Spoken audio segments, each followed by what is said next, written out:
I'd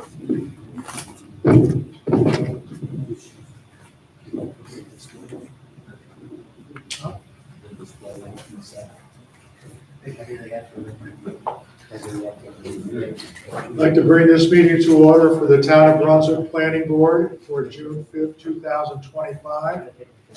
Everybody would please rise for the Pledge of Allegiance. I pledge allegiance to the flag of the United States of America and to the republic for which it stands, one nation, under God, indivisible, with liberty and justice for all. Thank you. This evening we have a pretty extensive agenda with a public hearing, so without further ado, I will read the agenda as it was posted on the town website and the town board, which is as follows. Number 1, Colito Development Group Site Plan. Applicant seeks site plan approval to construct a retail store on a 1.19 acre parcel of property located at 291 Oakwood Avenue. This would be a public hearing to commence at 9 p.m. or 7 p.m. We'll wait around for that. Thomas Murley is the applicant. Number 2, Paramount Building Group Major Subdivision. This is tentative. I don't know if they are here, but applicant proposes a major subdivision on approximately 33-acre parcel of land, as well as construction of a new road with a cul-de-sac and a water line extension on property located at the northeast corner of Spring Avenue Extension and Crick Road. Paramount Building Group of New York is the applicant. Number 3, CBE North America. Waiver of subdivision, site plan, and special use permit. Applicant seeks to subdivide 99.51 acre parcel to create 2 new lots, 24.96 acres and 74.55 acres, and construct 2 community solar facilities on property located at 511 McChesney Avenue Extension. CBE North America Incorporated is the applicant. Number 4, Johnston Associates Site Plan. Applicant seeks site plan approval to install a concrete pad on which 2 dumpsters, which will be placed behind the Walmart Plaza on property located at 740 Hoosick Road. Johnson Associates LLC is the applicant. Number 5, Hal Smith, special use permit. Applicant seeks a special use permit for an accessory apartment on property located at 13 Heather Ridge Road. Hal Smith is the applicant. Number 6, Crown Castle amendment to site to special use permit. Applicant seeks amendment to an existing special use permit pertaining to a wireless telecommunications facility located at 8890 Palish Road, Callahan, Cropsville Quarry location, pursuant to the Federal Telecommunications Act and related FCC rules and regulations. Crown Castle is the applicant. Now that I've struggled through that, we'll commence with the first thing on our agenda tonight is the public hearing. This is a public hearing for the Colito Development Group. I'll read the procedure for the public hearing. Purpose of the public hearing is to hear concerns, comments, and views from the general public regarding a particular proposal or application. All public hearings are electronically recorded, and a written record of the proceedings is generated. In most cases, this written record is included with the minutes of the planning board regular meeting, which is usually conducted immediately after the public hearing. The applicant will be required to respond to all concerns and comments made at the public hearing, and subsequently, the planning board will consider all concerns and comments when evaluating the application to ensure that the applicant has addressed all the issues in question. The public hearing will be conducted as follows. The notice of public hearing will be read by the planning board attorney. Each applicant will give the applicant will give a brief presentation on the proposal and will provide any updates on the application. Upon completion of the applicant's remarks, the chairman of the planning board will recognize persons from the public, and these individuals will be allowed to speak and offer their concerns, comments, and views. Since the proceedings of the public hearing are electronically recorded, it is requested that all speakers step forward and use the microphone at the podium. All speakers will give their name and address for the record. Once again, this is a public hearing for the Toledo Development Group, and nothing else on the agenda has a public hearing. So all comments are to be directed at this site plan application.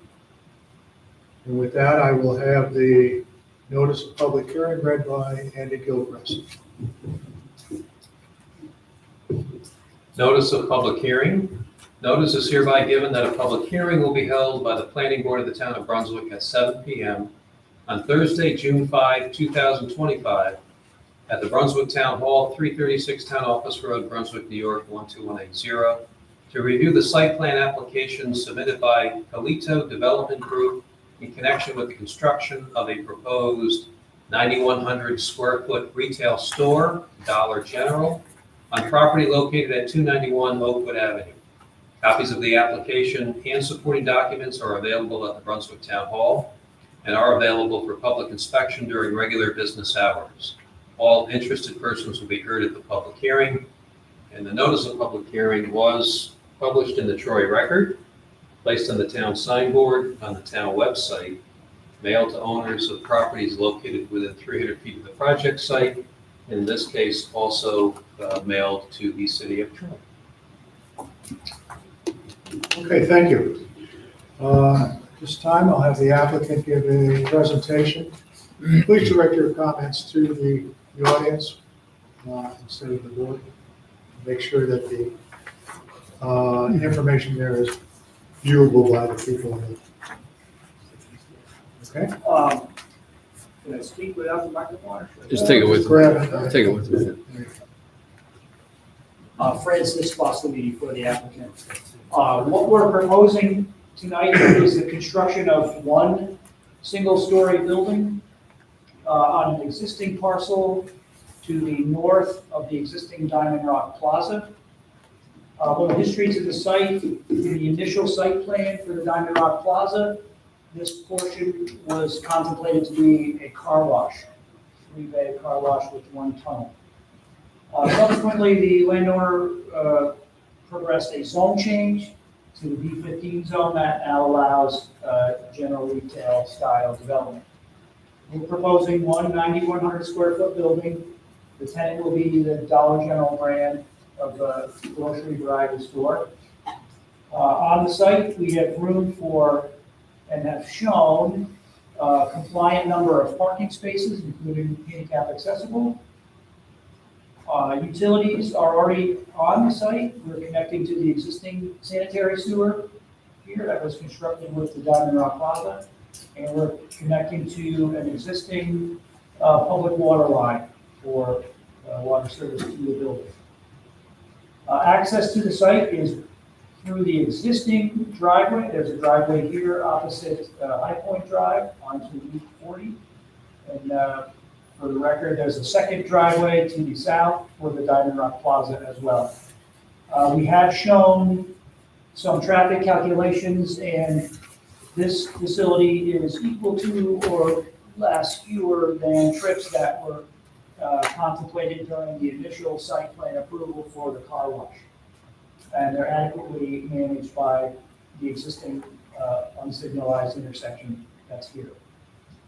The landowner has agreed to restripe Oakwood Avenue with the center left turn lane that'll be grinding away the existing median and then restriping that center left turn lane, so vehicles turning left won't be fouling the main lane. Site lighting, we're examining that. It's going to be primarily wall-mounted lights on the building. If we need to, we'll have a couple of low-level pole lights in the front. We're looking at that as well. It's minimal grading to the site, and the stormwater was contemplated in the original site plan that was presented with the Diamond Rock Plaza, so it's really a continuation of that existing design and permitting process. We'll be providing landscaping in accordance with the town code. As far as signage, the new tenants and the existing plaza owner are working on a single pylon sign that will be installed at this intersection with everybody's name on it, and obviously that'll be compliant with the town code as well. We do have one architectural rendering of the proposed building, a wood frame building with some gable ends on it to try to stay in character with the single-story building, Diamond Rock Plaza, that's already there. So I'd be glad to hear any comments, answer any questions if appropriate. Okay. Just as we did receive back a review from the Professor County Economic Development Planning. They did make a few comments, which we can address at the regular meeting. At this time, I'll open up the floor to anyone who wishes to come up and make have any questions, comments, concerns. Sir? Mr. Chairman, members, my name is Frederick Fowler. I live at 9 Highland Circle in the Terrace, which is on the other side of Oakwood Avenue. I'm here with a couple of my neighbors. Although that's in the city of Troy, I spent most of my adult life in Brunswick and have been a continuous taxpayer in the town of Brunswick for the last 50 years, up to including the present time. As usual, it's the traffic that seems to be concerned here.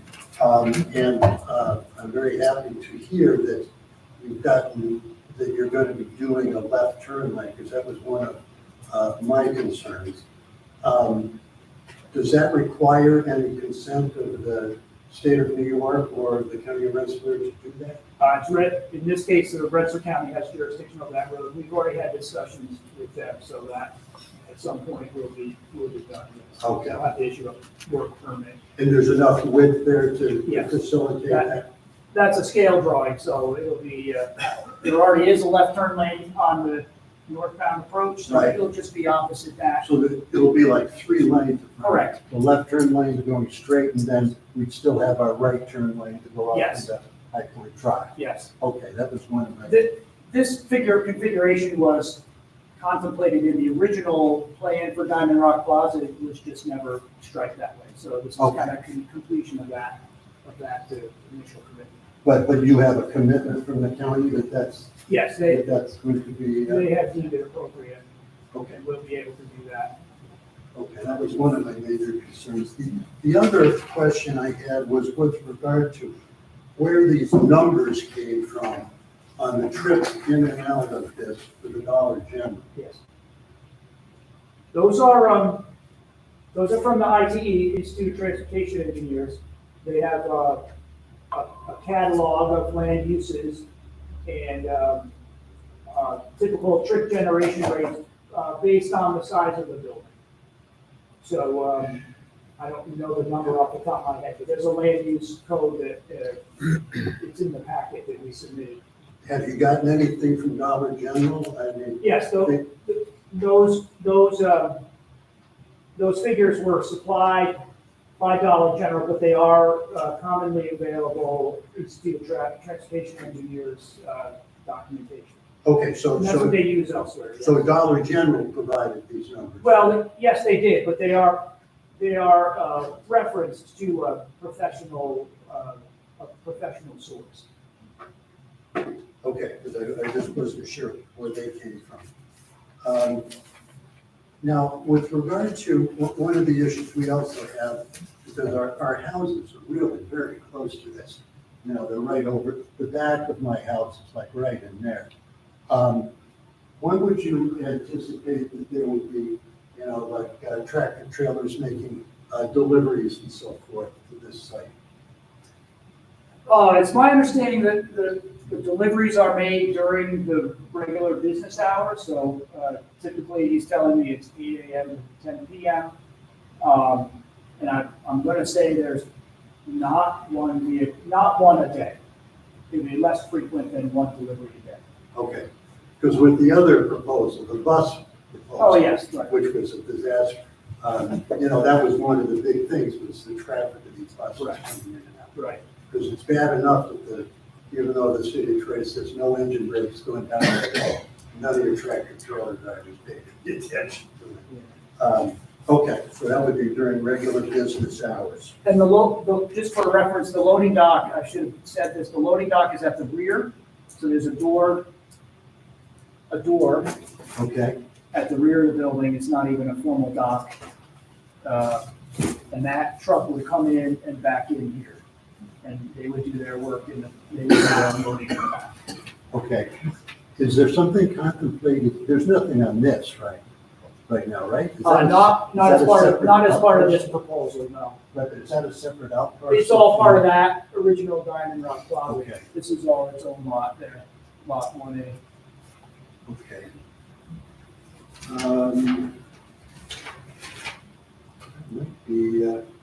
Now, at what point would a traffic light be warranted at this intersection? I mean, is there a certain flow of traffic that would require a signal? Yes, there are specific warrants that the New York DOT publishes for the inclusion of a traffic signal. The county would follow along with those. And it has to do with combination of through traffic, how many turns there are in the peak hour. We're quite a ways away from having the density of traffic that would warrant the signal there at this point. Yes. Okay. Well, that's all I have, if assuming, but that left turn lane, in my opinion, is a very significant part of this. I know that, you know, because otherwise you're gonna have traffic, any southbound traffic will be backed up behind it if there isn't that third lane. Okay, that's all I have. Thank you, Mr. Chairman. Thank you. Anyone else wish to come up and make any comments?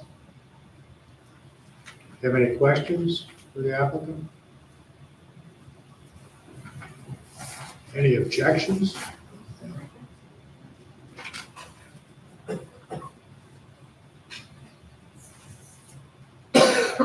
Good evening, Stephen Maples. I'm also a resident of Troy. Just wanted to offer a few observations that I guess we're understanding that there's been a change of zoning for this lot, but at least under the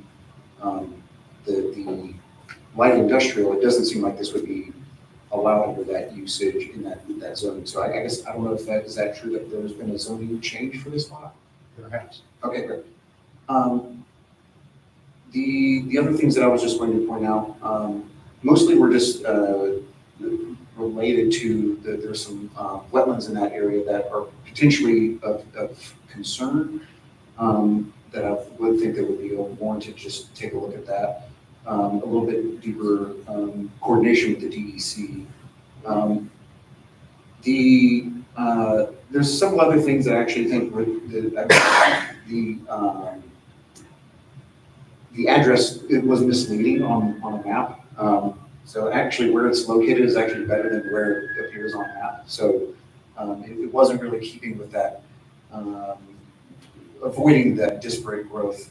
But this is being clustered within a node of activity. It makes a lot more sense. The final point is that as a neighbor of the town of Brunswick, I think this is maybe just a larger point that's not so much relevant to the specific proposal, but proposals like this is that having that light industrial zoning, the only light industrial zoning I observed on the zoning map for the town of Brunswick is along this corridor. And that is right across the street from, as you heard, folks who are in a residential situation, mostly a fairly less dense area. There is some multifamily in that right across the road, but it's all fairly, it's not terribly dense residential there. So it's maybe just a point of concern going forward that perhaps this body, the town board and the city of Troy, should possibly take a look at that, because I would argue that a light industrial being right across the road from residential is not a particularly great land use situation. So maybe just something that we look forward to moving forward, that perhaps there could be a bit more, maybe some open discussions with the city to find some common ground there. Thank you. Thank you. Anyone else wish to come up? Comments, views, opinions?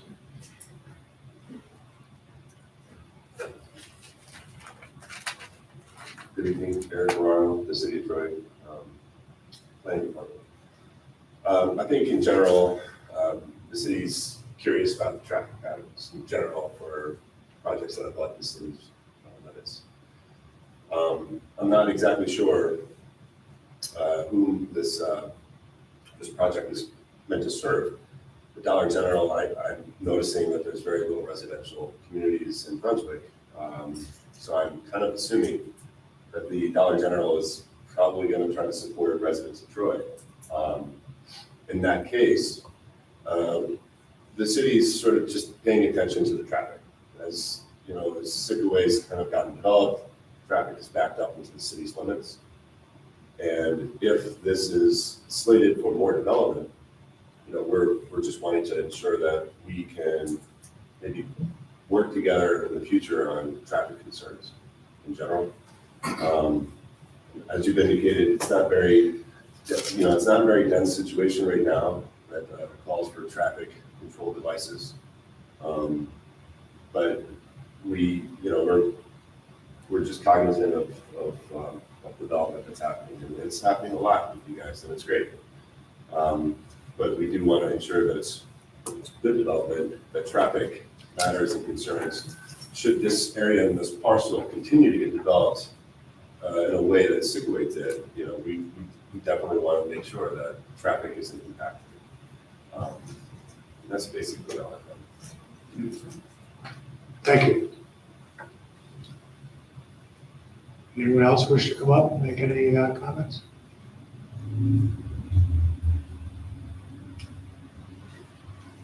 Nobody want to speak in favor of the project or anything like that? Okay. At this time, I'm going to poll the board. Does anyone have any reason to believe that we should keep this public hearing open or have any extended period for written comment? No? Okay, hearing none, then I will make a motion to close the public hearing. Second. There's a second. Is there any further discussion on that? All those in favor? Aye. Any opposed? Okay, we are done with the public hearing. So therefore, we're going to move on to our normal meeting agenda. You can stay here, but there's a few things we have to discuss. The minutes of our past meeting, and to review those for approval. Has everybody had an opportunity to review the minutes of May 15th?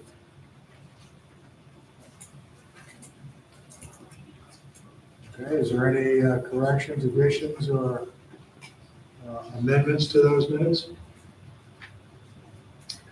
Okay, hearing none, I'll make a motion to approve the minutes as they were submitted. Do I have a second? Second. Any further discussion on the motion? All those in favor? Aye. Any opposed? Okay. Now, one thing before we get into our agenda, which we have to kind of resolve. We do have a situation where our next meeting falls on a holiday. The 19th of June is a Juneteenth. Correct. So there will be, the town office is closed, therefore there will be no meeting on that date. Our next first meeting in July is on the 3rd, the day before 4th of July, obviously. And usually that runs into some issues with attendance and so forth and so on. So we have, Andy and I have kind of reviewed this a little bit. Thought that we would schedule a meeting like in the next week of June, possibly. Initially, we were talking about June 26th, which is the following Thursday. So it'd be a 3-week span between now and that meeting. And then continue on and have the meeting on, the second meeting in July on the 17th. And the only reason I'm going through this, because as we go through our agenda tonight, we're going to be scheduling people for the, come before the board at a future meeting. So I want to make sure our dates are set. I did mention that June 26th was a possibility. That's just the following Thursday. However, I was told that Andy will not be at that meeting. And I prefer to have legal counsel at our meetings. So there was a suggestion possibly to entertain possibly the 23rd or the 24th, the Monday or Tuesday of the following week. I would lean more towards the 24th, the Tuesday. Does anybody want to discuss that any further, or is there any comments? Would everybody be able to make the 24th of June, which is a Tuesday?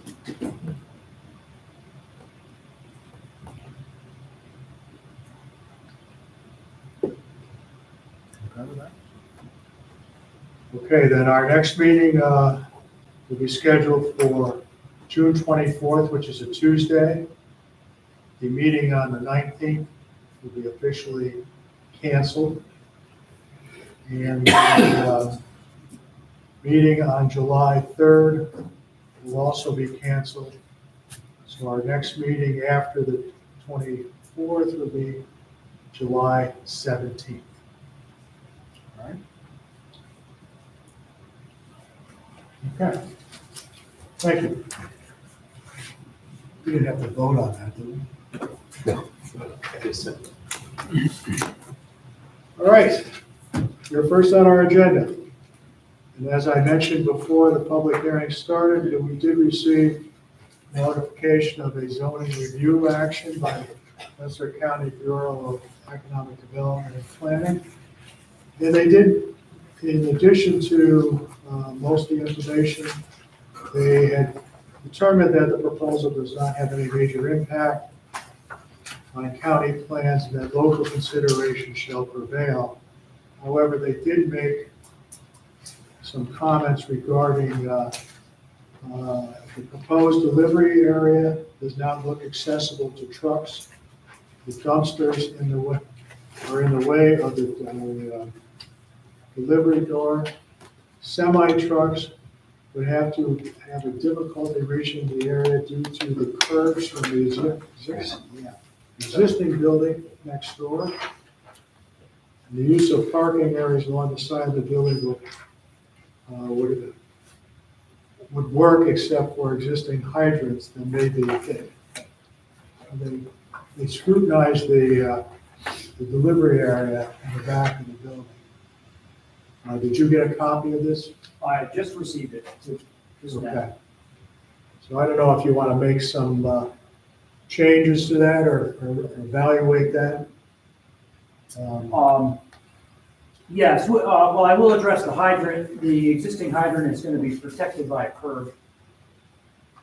So that hydrant is right here. There'll be new curving around that, so that'll, and there are some bollards there, so that will, There's no intention of moving it. no, it works well where it is. Okay. So we're just gonna put some curbing around it, parking here, parking there. We can clarify the intention for the delivery vehicles. We'll show it on a plan. They'll come in and turn behind the building and back up to the loading area. Again, it's not like a formal dock. There's just a doorway there and a ramp. So it's gonna be a trailer with a lift gate on it, and they'll unload by a hand truck there. So And they, when they go to exit the site, do they go around the existing building? they'll be able to go around this way, and there is another driveway over here, so they could continue on straight around the rear of that building. It's fairly wide pavement and just get around. I think the initial intent of this plaza 10 years ago was that there would be deliveries in the rear anyway, so there are doorways there. So that rear corridor was intended for that. Okay, we obviously have just completed the public hearing. There were some concerns about traffic.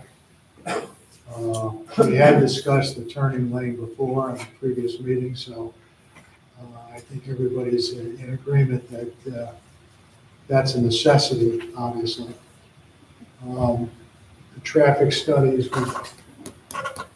Wayne, do you have an opportunity to review those? Yeah, I reviewed the information that Francis submitted, and I'm good with it. Okay. All right.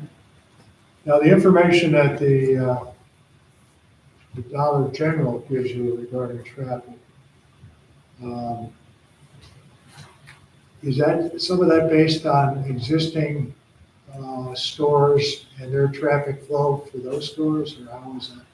Well, like I said before, the Institute of Transportation Engineers publishes a fairly thick binder of data that they derive from studies of existing facilities, and that's all categorized by use. So, like I said, the number, we reference that number in our summary, and if you look it up, it'll be land use, whatever, and it's a small grocery store. Okay, So Dollar General typically uses that land use code in their, in other applications that they make. does it make it accurate? Well, it's a reflection of what's existing at other facilities. Okay, so, So you're saying it is accurate? it's, yes.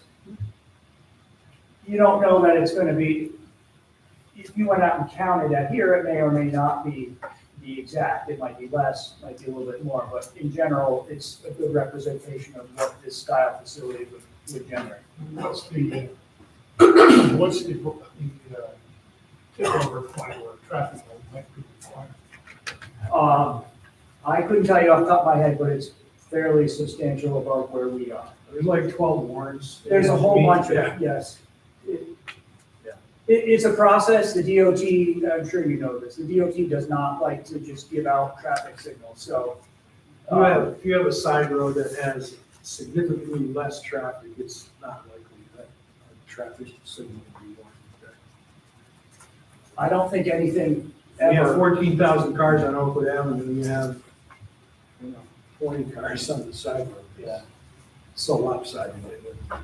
I just didn't get a clear idea of the answer, that's why I was. yeah, I don't think ever at this, under the current site plan for the Diamond Rock Plaza, that it would ever warrant a signal, based on what's been contemplated there in the last 10 years. One of the things that we did not account for, and reference one of the commenters, was they looked at the existing traffic and thought this was a good place to be because of traffic that's already going by. So we didn't take any, usually in a formal traffic study, you'll take a negative credit for that because you're not adding any traffic to the through traffic, it's just converting what's already there.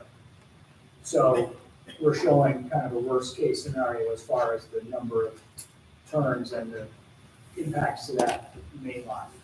Okay.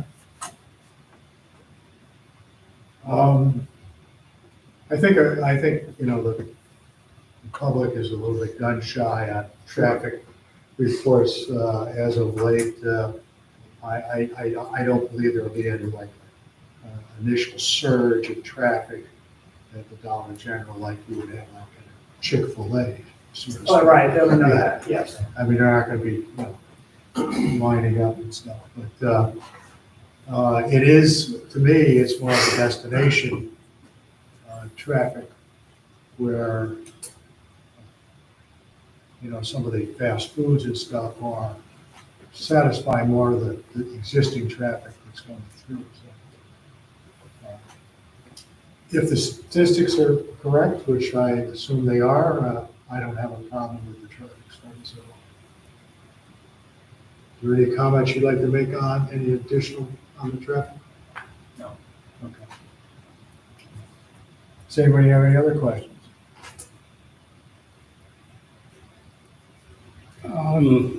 What's in the rest of that mall? In the Diamond Rock, Yeah. I don't think I can accurately tell you, there's a dispensary on the end. There's a tenant, I think there's a tenant on the southern end, but I'm gonna tell you that 2/3 of this building, or over half, is currently empty.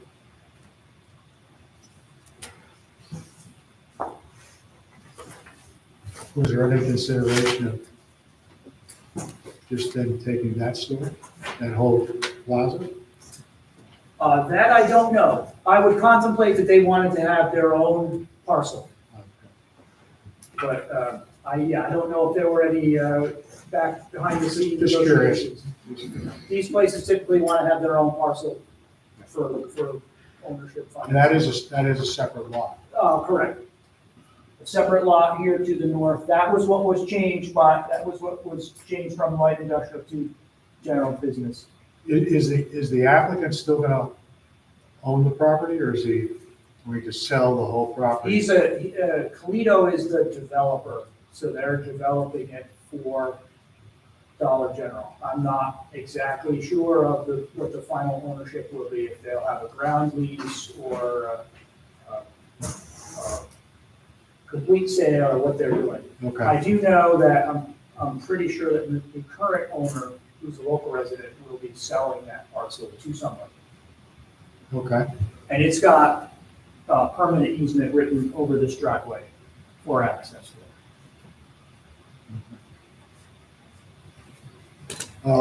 As you know, after a public hearing, if there's comments made, we require that the applicant respond to all those comments in writing. And that we review those comments to make sure that they are, address all the issues and questions. So you will have that information available when the minutes come out. And then we can move forward after that, after we take a look at those. All right? Okay. Is there any more questions for the applicant at this point? Then I think we're all set. Do you want to be put on the agenda for our new meeting? on the- Yes. Okay, so. I was gonna ask you to consider approval tonight, so we wouldn't have to worry about what meeting was scheduled. Whatever you wanna do, I'll be here. Okay, no, we require the written response so we can address that. And so our next meeting is on the 24th of June. Okay? All right, then, we'll see you then. Very good, thank you. Thank you. Okay. Next on our agenda is the Paramount Building Group. Welcome back. Hey, thank you. Thanks for having us back.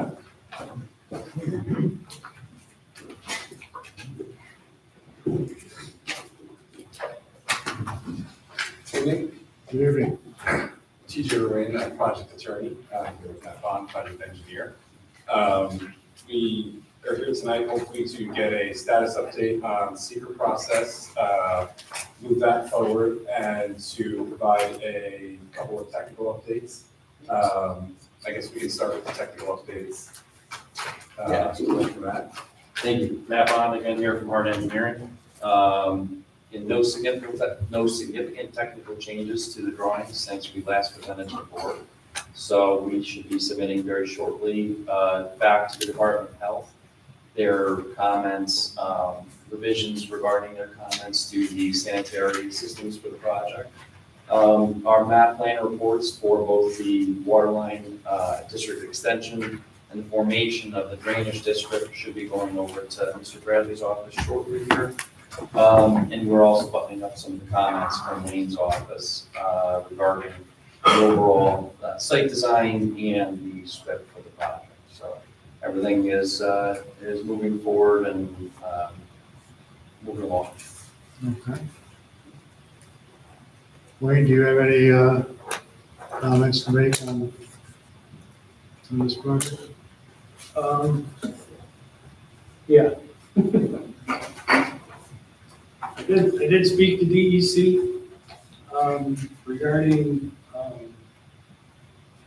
correspondence they had sent in regards to the lead agency.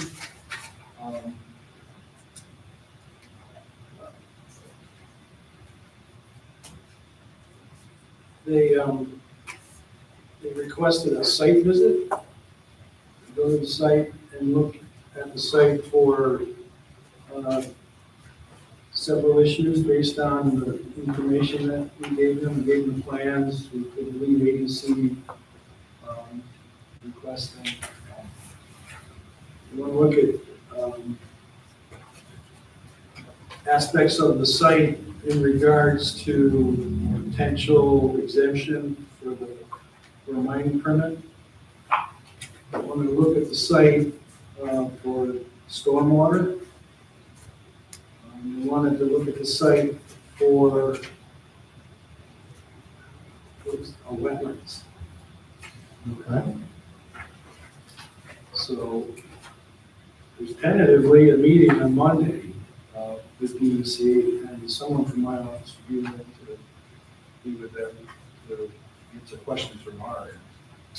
Immediately. Where? I reached out to DEC and I said, did you reach out to the applicant? And I haven't heard back from them. So do you have a copy of the communication from DEC requesting the site visit? We do. Would you mind sharing that with us? I can either give you this hard copy that might be printed out, or I have digital copies of this. Basically, it was a meeting request.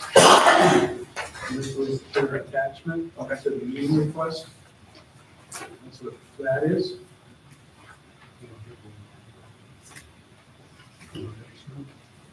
I have no idea. And then I have correspondence from them that lists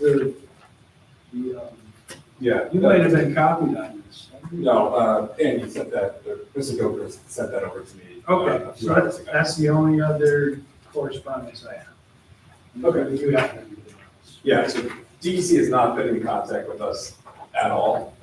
The first we ever even got a response. So at the last meeting, the planning board suggested that we recirculate the lead agency notice with an amendment to the EAF Part 1 that would suggest that we would be seeking an exemption to the mining permit.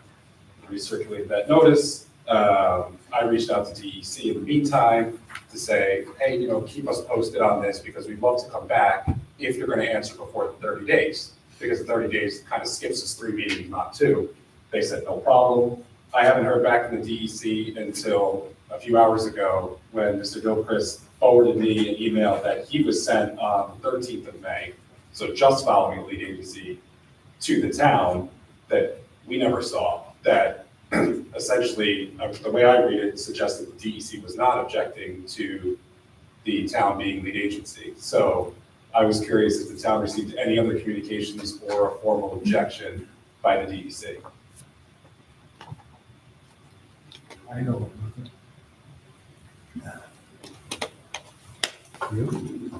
Well, I'm certainly not aware of any.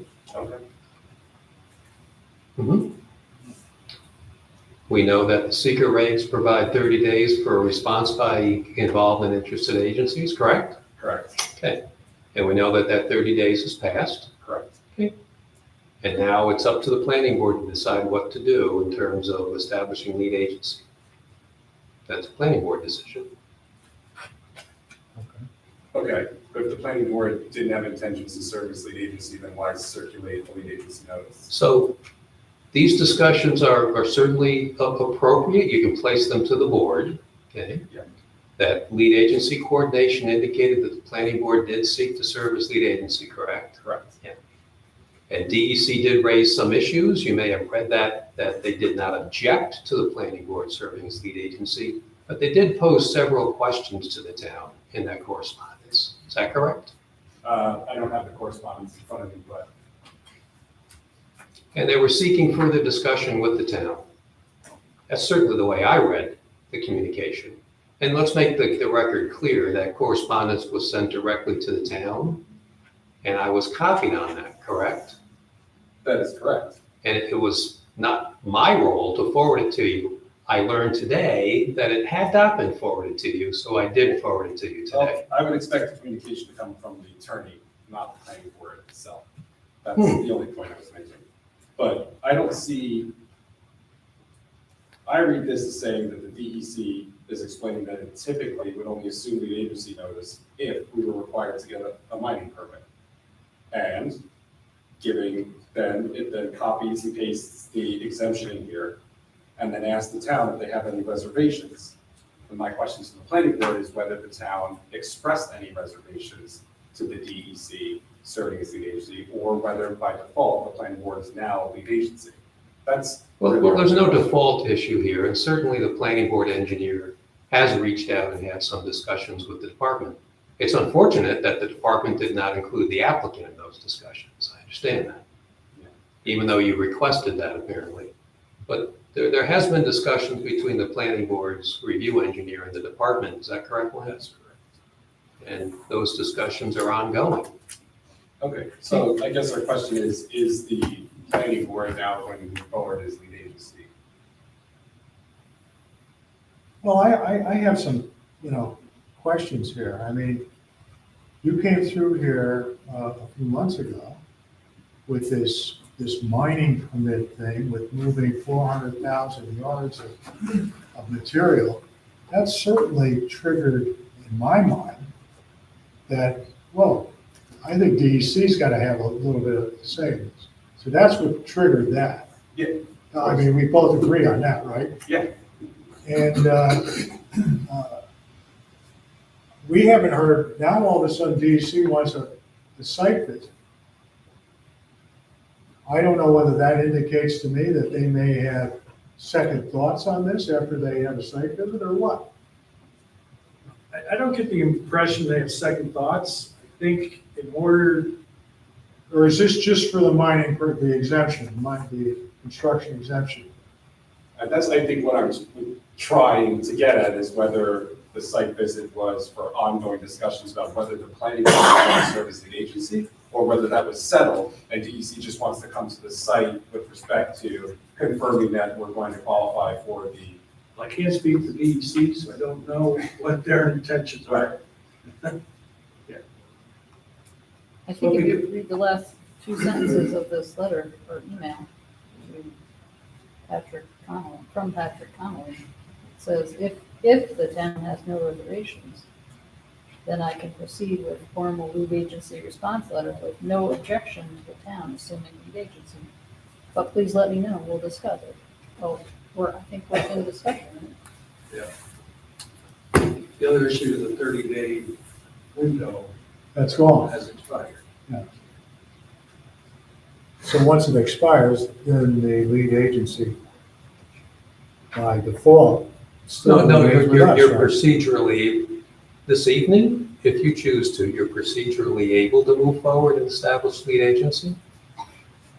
You can certainly do that this evening if you choose. There's no time frame within the seeker regs during which you must act to establish or designate lead agency. But that's up to the board's discretion.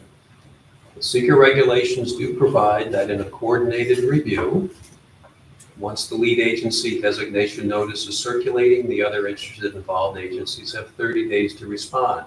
If they fail to respond, that's deemed that they have no objection to this board serving as lead agency. That 30 days has expired, but there's no time frame within the seeker regs for the board to formally designate itself as lead agency. You can choose to do that this evening. You can choose not to do that this evening. That's within your discretion on when you want to act. The applicant has requested that you do act tonight, but that's a request to the board. Correct. I mean, personally, I don't have a problem with remaining lead agency. But I'm going to ask the board for their opinion. Mike, you have an opinion on this now? I have no problem with names. Anybody here? I mean, the visit by DEC seems to be more geared towards determining whether they get an exemption or whatever. Is that correct? It appears that way. And I reached out. Because they also included other people within the department that aren't involved in the mining permit process. Right. Like wetlands and. Wetlands and. Yeah. So, And I confirmed with DEC just before here and CC Mr. Gilchrist, just asking about the site visit scheduled for Monday that we weren't notified about, but we'll make ourselves, it's obviously not a town planning board issue, we'll deal with that. Well, it ain't like it's a milk inspection. I mean, you're not gonna hide anything unless you push that hole back in. Yeah, we're more than happy to meet with them, with just a heads up that it's gonna happen with next month. as a regulatory agency, they often just show up on sites to review them. It's not unusual. So we'll handle that with DEC. We reached out, and we'll schedule the site visit and take them around. Now, Did do you we talk have to to, somebody at DEC? I only reached out to Patrick in response to the email he had sent, just to say, we understand that, Did you actually speak with him? no, I emailed it as well. Yeah, Did he respond?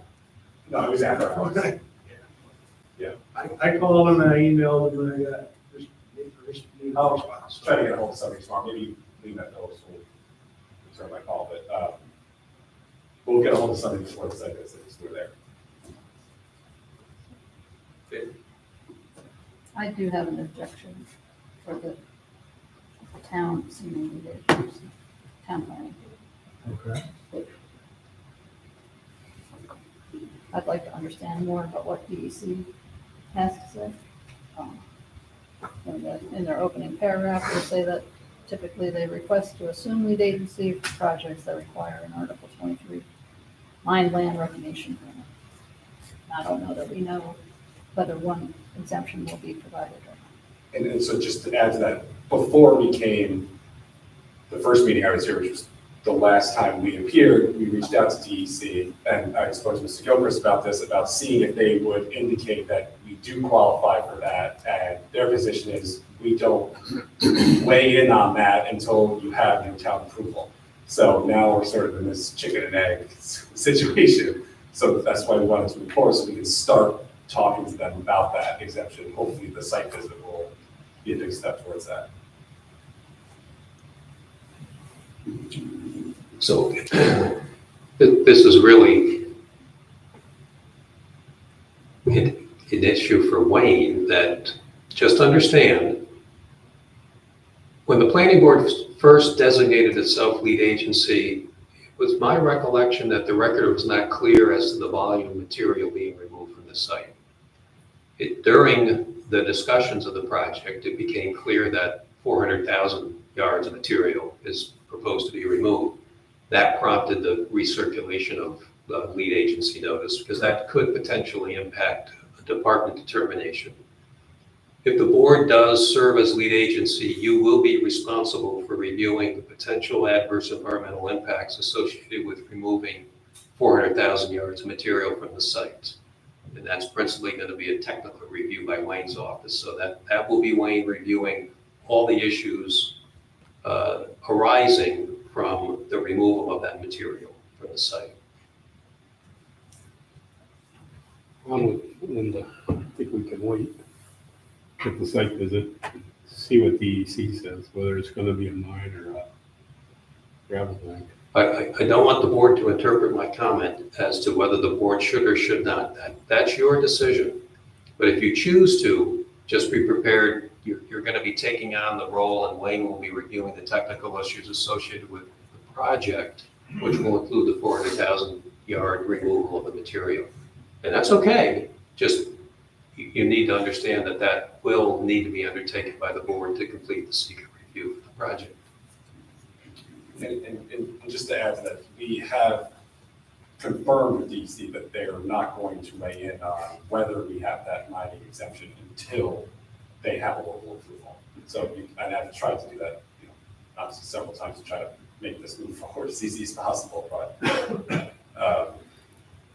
All right. So, Well, there was a list of items that have to be met in order to meet Yeah. the criteria for an exemption. and And if, our and if position is the- that we, as we explained to DEC in communications with Jamie June, that we meet all of these. And that's when they advised, we accept your position, but we're not gonna weigh in on that until you have your local approval, because that's their procedure. But yes, these are the standard criteria for meeting the exemption that everyone has to meet. Wait, has DEC said anything about not wanting to be lead? No. No. Either way. They don't know. You never. that correspondence that you have there, that he has, I don't know if everybody got a copy of that? That's basically been the responsibilities. I'm leaning towards, we gotta wait until DEC reviews the site before we can move forward. I don't see how we can realistically make any decision anyway. This without DEC's input on their field, their field visit. So I'm the same visit, I don't know. You feel somewhat I would the same? agree. It would have been nice if they had it like yesterday. But they scheduled it for Monday. so. The 30 days is, we send it out to the, and they have 30 days to, yes or no. But it's not, we have to act in 30 days, right? That is what the seeker regs say. Once the 30-day period ends, then lead agency can be established, but the regs don't provide a time frame for that. TJ, I want you to weigh in. I think I'm reading the seeker regs correctly on that. I mean, I do disagree. Like I said earlier, the resolution, as I understand it, was that the town board has designated itself, the town planning board has designated itself as lead agency, conditioned on not receiving an objection in 30 days. So when I started, that's why I used the term default. It's because we've resolved to be lead agency, but if someone objects the next 30 days, that's the only condition of us not being. So when the 30 days lapses, now the planning board is lead agency. We'll respectfully disagree. I believe the lead agency coordination says the planning board seeks to assume lead agency. There does need to be formal action following that to formally designate. But that Sure, and certainly I'm not going to argue that the town planning board is now forced to be lead agency if there's nothing they can do about it. right, It's not I get that. but And that's as- why I use the term. No, I understand that. So, as a practical matter, it sounds like there's going to be in the very near term, potentially a site visit, and hopefully the applicant now on notice has the ability to attend, which I think is your right as the property owner. And you've got a meeting on the 24th. That's one option for you. You can act tonight. That's a procedural option. You also can act at your next meeting. You don't have to act at either meeting. That's really your procedure. Applicant though, has requested that you move forward and designate lead agency. So that's formally in front of you to decide which one. My personal opinion is that I would prefer the site visit first before any determination is made. I think we need the input from DEC on this, one way or the other, where they're, directing their concerns. It probably would not affect the lead agency, but I would feel more comfortable, before we move forward, is to get that report from DEC. Well, I'm not sure that there's gonna be a report. Well, they're gonna do a site visit, and I'm sure they're gonna make some comments. I would request that they make some comments. Typically, when DEC visits a site, they do generate some report as to. Yeah, but does that take months or years to generate, or what? No, it doesn't take that long. So, and my understanding of the site visit is, or of the secret process, is if the town planning board serves as an agency, DEC is also a involved agency, so they will be part of the review process. So whether we have the site visit and they have concerns, they're going to express those concerns, whether they're lead agency or not. But I guess the question is, I just didn't read this email as indicating at all that DEC had a problem with the town planning board. I mean, it says here, if the town has no reservations, then I can proceed a formal lead agency response with no objection. I read this as saying, this is the criteria that they will have to meet, which they will be putting us to and holding us to, or else we're going to need a mining permit. And unless you guys had any reservations about being lead agency, that they were okay with it. And that's how I read this, and that the site visit was just so we can finally pin them down on what their concerns are for permitting with them, not for secret process. Let's take a hypothetical situation. Say we decide tonight to assume lead agency. Where do we go from there? I mean, what's the next process? What's the end game here? I'm kind of losing focus here, to be honest with you. I mean, So in general- are we able to now do a secret determination? No, I don't see how we can do a secret determination. So the designation of the lead agency is one step in the procedural seeker process. Yeah. Once that's designated, the lead agency then runs the environmental impact review under seeker. And you would focus on technical input, on review of the plans and whatever reports are there, and review of the environmental assessment form. And yes, the next procedural step would be making the determination of environmental significance, the neg tech or COSDAQ. And you'd need input from your review engineer on that. So, again, for purposes of completeness of the record, the email received from the department on May 13th, which admittedly hadn't been provided to you, but was provided to the applicant today, does state, after reviewing the requirements for the construction exemption that are listed in bullet points, the department's representative says, I am sharing this information prior to my formal response to the recirculated lead agency coordination so that we can have a discussion, conference call, or site visit in the event the town has any reservations about the ability of the project to meet the exemption conditions outlined above. I don't know that the town planning board has made that determination too, and I think maybe what you're getting to is input from the DEC with Wayne's office present, with the applicant present, would help the board make that determination. But I have to say again, and I think the applicant would concur, the determination of whether a mining permit's required or qualifies for the construction exemption is a DEC determination. It's not a planning board determination. I find it almost a little bit awkward that the department seems to be throwing the determination onto the town for purposes of lead agency coordination. I have some procedural questions on that. but the determination of whether mining permit is required or construction exemption applies is not this board's. It would be the department. If you do choose to assume lead agency, though, you will be charged under the law to completing the seeker review and all potential environmental impacts associated with the project. All the agencies would then make their determination on their permit jurisdiction, that project. If I'm not mistaken, you said that this visit is going to include other people for other things other than the mining permit. That's correct. Which means wetlands review and so forth and so on. So that is Well, going which to may or impact. may not have anything to do with the seeker lead agency determination. May have to do with other permitting issues.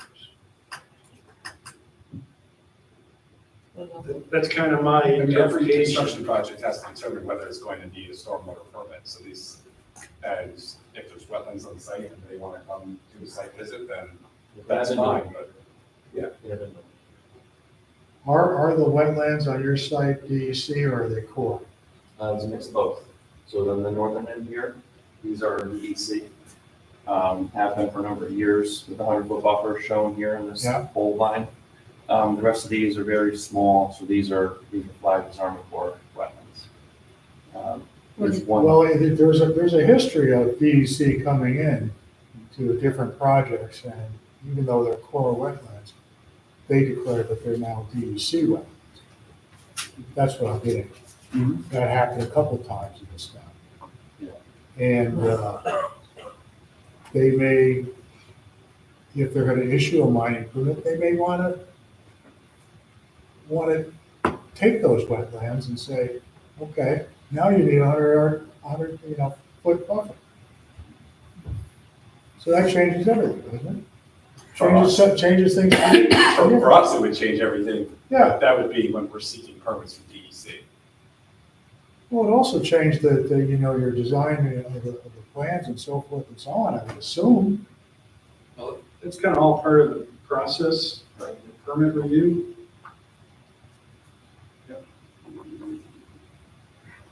I think we ought to wait until this visit. That's my opinion. I think we ought to reschedule it for the next meeting. We should have those notes and review from DEC. I don't know what they're gonna say, I don't know what they're gonna propose, but I just feel more comfortable. So to be clear, the only thing that they would say that would be relevant to this board is whether they intended by this email that they want it to be the agency. Yeah, Okay, but just to be clear, that's all the planning board is curious about, is whether DEC wants to be lead agency, because you don't want to establish yourselves as lead agency and then have DEC say, oh, well, we were gonna come to the site visit. Okay. just- exactly. Okay. Yeah.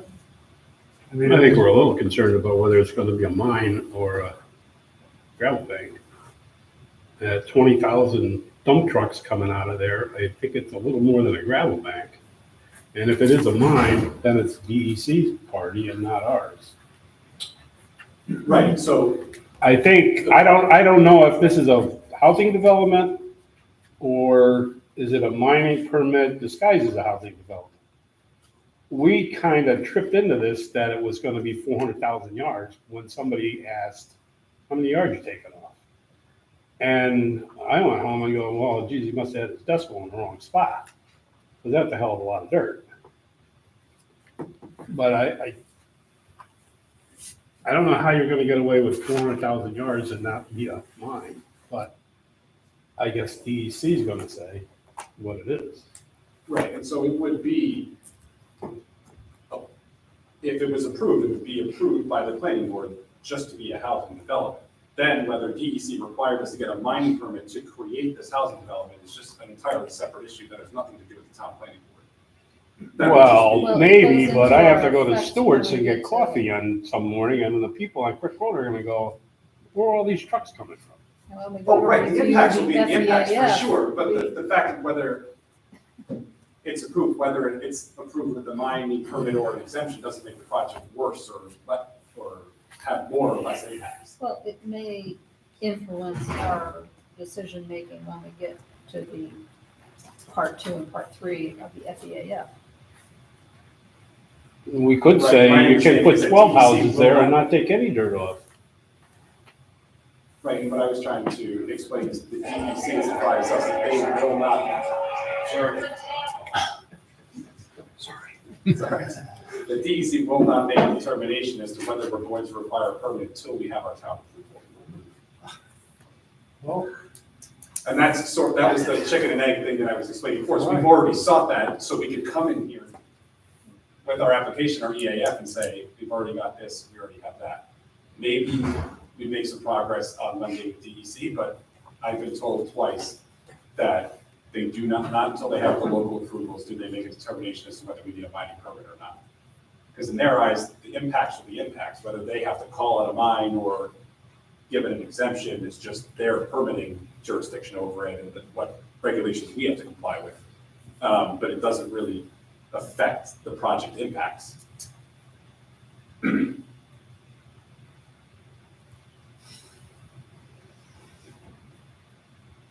Doesn't the town have the ability to review the mining permit? Why does the Well, I'll DEC remind have you. hold on. complete jurisdiction without the town's input? Are you with the applicant? No.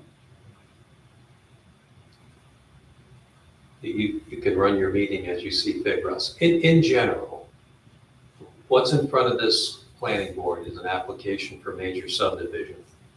As part of that subdivision application, there's been a grading plan proposed to you. Grading plan happens to grade the site, resulting in the removal of 400,000 yards of material. Okay? But it is a grading plan from the town planning board's perspective. It's a grading plan proposed in conjunction with a major subdivision. DEC has separate regulatory jurisdiction. They look at the volume of material coming off and the timeframes and determine whether a mining permit's required. The numbers we're talking about here in the abstract would require a mining permit, okay? But the department does provide an exemption from that for removal of material in connection with construction projects. But the department is one that determines that. So I think what the applicant is saying is that's a department determination and they're correct on that, whether there will need to be a mining permit or a construction exemption. From the planning board's perspective, this is a subdivision with a very extensive grading plan. And that's what's proposed within your major subdivision jurisdiction. Okay? The seeker review is the umbrella over the whole project. And whoever assumes lead agency has to look at the potential adverse environmental impacts associated with the project. That will include this grading plan and the removal of the material. Once the seeker review is completed, then action on the underlying permit jurisdiction can take place. What the applicant has said is that the department will not weigh in and make this determination of need for mining permit or applicability of construction exemption unless they know they have an approved project at the municipal level. In other words, the department doesn't want to expend the time or resources to make that determination if the project never moves forward. So they do generally, I will concur with that. My experience has been the department generally requires a municipal approval before they'll weigh into that determination. They'll look at the materials beforehand, but they won't take the effort to actually make that determination. So, don't need to belabor this, but their initial comment that they typically assume lead agency for mine land reclamation permits is separate from subdivision and this project. If it were just a mine, they would assume lead agency. That's been my experience. If you have an application to create a mine as a commercial operation, the department will seek to assume lead agency, even if the municipality wants it. But for those projects where there is an extensive grading plan in conjunction with a subdivision, this procedure this is the standard procedure for the department. That's been my experience. So I have a question then, Andy. If the board approves this project, it goes to DEC, for whatever reason, says it is a mine. We approved the project that zoning-wise Mhm. is not applicable there's no mining in that location in our zoning regs. Well, from the town's perspective, I'll give you my opinion, and ultimately it would be a code enforcement issue, and you coordinate with your attorney on that. Mhm. From the municipal perspective, it still remains a subdivision with an approved grading plan. I've done many projects. I've been standing in front of the applicant, and generally from the municipal perspective, even if a mining permit's required, it's still considered a subdivision. I'll give you this example. Did one recently, a handful of years ago now in the town of Posting Hill. Zone residential, 26 lot subdivision, had extensive grading, and the department said, you need to get a mining permit.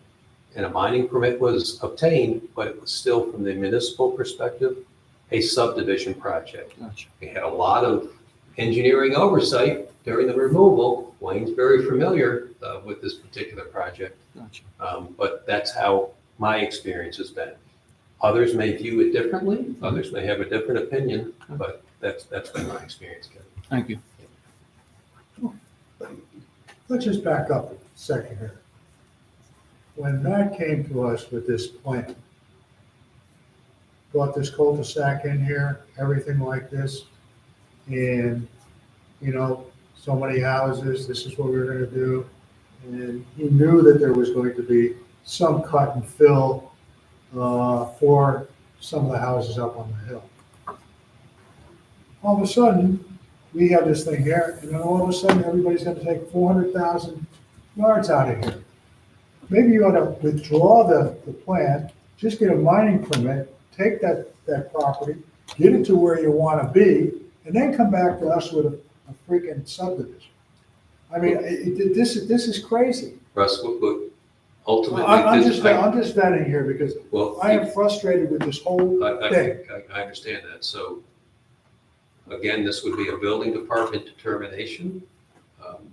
But what you just proposed does have some zoning implications, because if the subdivision application is withdrawn and there is simply an application to create a mine, the property is not zoned for mining in the town of Brunswick. At what point did you guys realize that you had to take 400,000 yards out of here? At what point?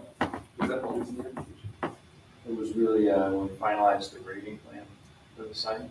So we went through, we had a discussion initially with the many representatives from the town, including like the highway department, water, sewer, roads, and all that, and discussed the layout of the road. So we did sit down ahead of time, have a discussion with the layout of the road. We originally had a loop road that passed through the site, went through a couple different iterations, ended up with the cul-de-sac here, discussed maximum road grades that the highway department would like on the site.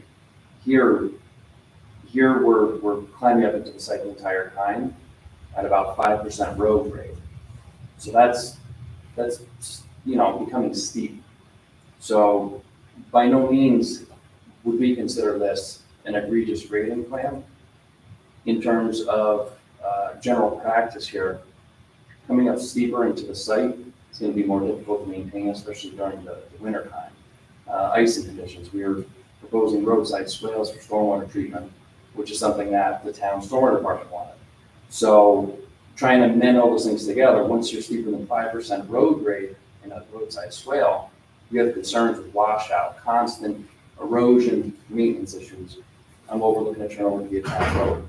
So all that went into effect. I would certainly say we put sound engineering judgment into the design of the road and the grade, considering we climb up into the site the whole way. If this, if there were an intent to try to take the maximum amount of material off the site, the road could have been graded in flat or at negative pitch into the site, but really effort was taken into maintaining as much of the natural landscape and layout of land as possible when we came in and into the road grading.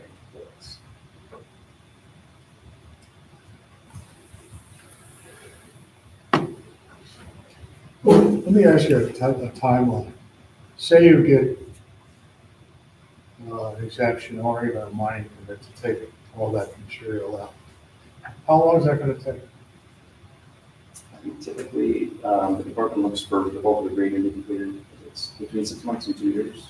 I'm not mistaken, right? But don't take my. Yeah, no, it's actually in their email, they reiterated it. Should commence within 6 months and be completed within 2 years. Okay, thank you. And we estimate that there was 20,000 truckloads. Approximately. Approximately. That's like, And you're gonna get that done in 2 years? Okay. No power to you. All right, what do we want to do here? We have two members that wish to evaluate after the DEC. do we need a simple majority or do we need 4 votes? I'm gonna do a straw vote here, and we'll just say that it was Need decided. a majority of the whole. Majority of the whole, 4. You need 4. Correct. How about down there? Mike, what's your opinion on this? I think we should wait till Monday. From what I'm hearing, everything that's going on here. Andy? I'd like to give them the courtesy, please, and have comments with them. Don? I think you got that information on the place. Okay. We're gonna wait and put you on our agenda for the 24th. Okay. Hopefully, we'll have that information, at least from Wayne's office, because you're gonna be there, right? Somebody's gonna be there. Yep. And I'm sure they're gonna take some notes and, Absolutely. all right. I do have another issue. You started excavating out there, making a cut in the side of the hill. And then you were told to stop, right? I'm sorry, I can't. Well, you sent a contractor in there to make an excavation, to make a cut into the hill, which he did. How deep was that cut that you made? That I'm not sure. So, before you can put anybody in there to work, you have to bench them. It looks to me like it's less than 20 feet, but what type of soil is it? A, B, C, Soils on the site, they're generally gravelly in nature. what is that A, is that B? I mean, there's certain guidelines that OSHA puts out regarding how to bench an excavation, how to bench a cut, depending on the type of soil. These people from DEC show up with others, as I understand may happen. They're not ignorant of these requirements, and they're gonna see this big cut that you've made in there with no benching. So this may lead to problems for you. It's a self-created hazard. I don't know about letting these people back in here to start benching, so they don't get in trouble. But certainly these regulations, OSHA says it shall be done, not that it will be done. It shall be done, and you haven't done it. So I'm not aware of any excavation going on at the site, so You're not aware of what? any excavation that's gone on at the site, I'd have to speak Have you with the been client there? about that. Have you been through some? No, I have not. Okay, well, let me tell you, there's a big vertical wall of dirt. It's easily 12 feet. But these are regulations that you have to observe. And I'm just saying, we may run into some problems when this site review goes. I mean, it's not on us. That's not our. Yeah, I'll share that with the client and his contractors. Thank you. Okay, I think we've hashed this around enough. We made a decision that we will adjourn this until the meeting on the 24th, which is a Tuesday. And Wayne is going to at least have some information on the visit from your office. If you want to report prior to the meeting, I can write something up for the board prior to the meeting. And then we'll determine at that meeting whether we're going to be lead agency or not and move forward. All right? All right? All right, thank you guys for your time. Thank you. Thank you.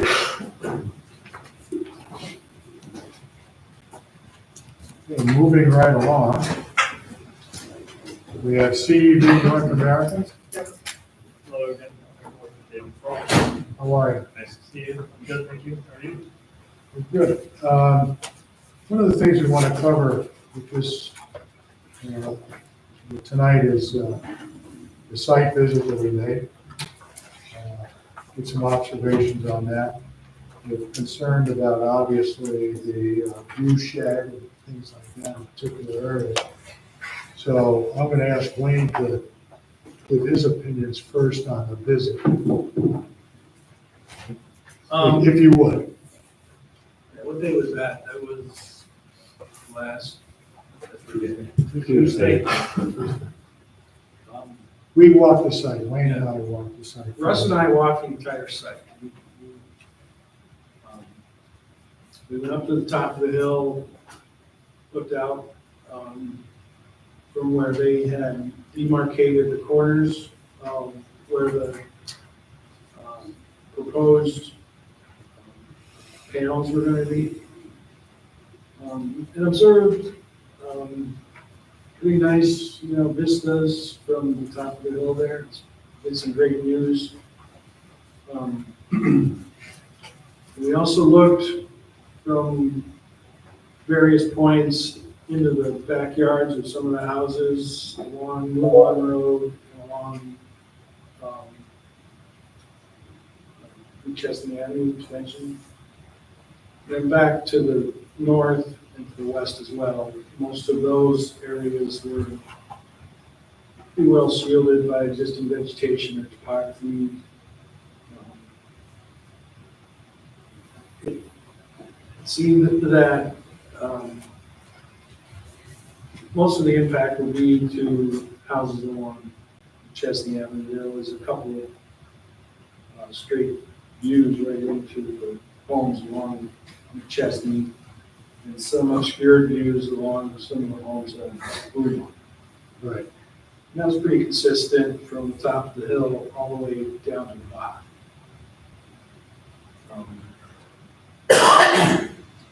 We did discuss, I'll just kind of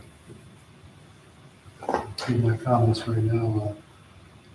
On the houses on Chesney Avenue, we talked about, they also had an upside, and they showed where they were going to put additional vegetation and so forth and so on, trees and everything to act as a screen. But those two houses in particular at the end of the one field, which I believe is the smaller field, is that correct? Most easterly field. Yes. Those two houses, the panels would all go down right to the 100-foot setback Right to the 100-foot setback from the property. from their property line. There was very little existing vegetation. There was discussions about even possibly putting berms through that one area, but it was determined that most likely that would affect the stormwater situation and stormwater drainage more than it would. I get concerned about, changing the topography when they really aren't proposing any disturbance other than placement of the panels. You get into building berms, you get into some stormwater issues, you get into drainage problems. That's my opinion. So, I mean, there was, certainly if you got on top of the site where the top of the arrays would be, you could see it a long way. We could actually see the cell tower on McChesney Avenue very distinctly. Peninsula, excuse me. What did I say? You said the chest. Yeah, no. No tower on the chest. And you could see certain parts of where somebody could see this from Crick Road, a couple other spots. And then that was pointed out, I believe, in some of the aerials that you did.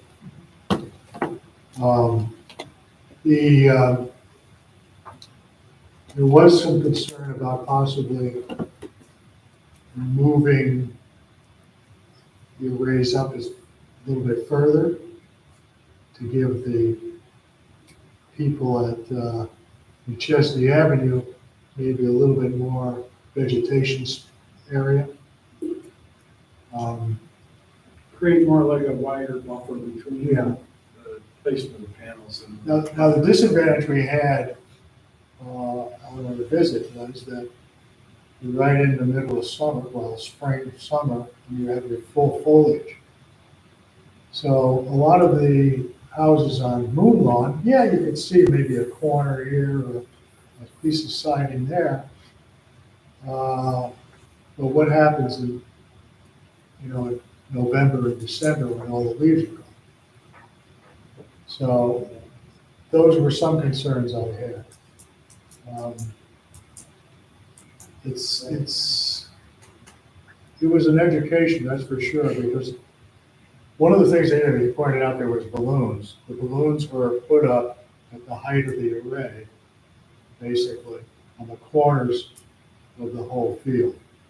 So you could get an idea of how high they were and in the position they were proposed for the particular field. So I thought they did a good job on that. The fellows that took us around were very informative. They showed us on their little individual GPS system where we are in the field. So we did get a very good idea from the field's perspective of what you can see.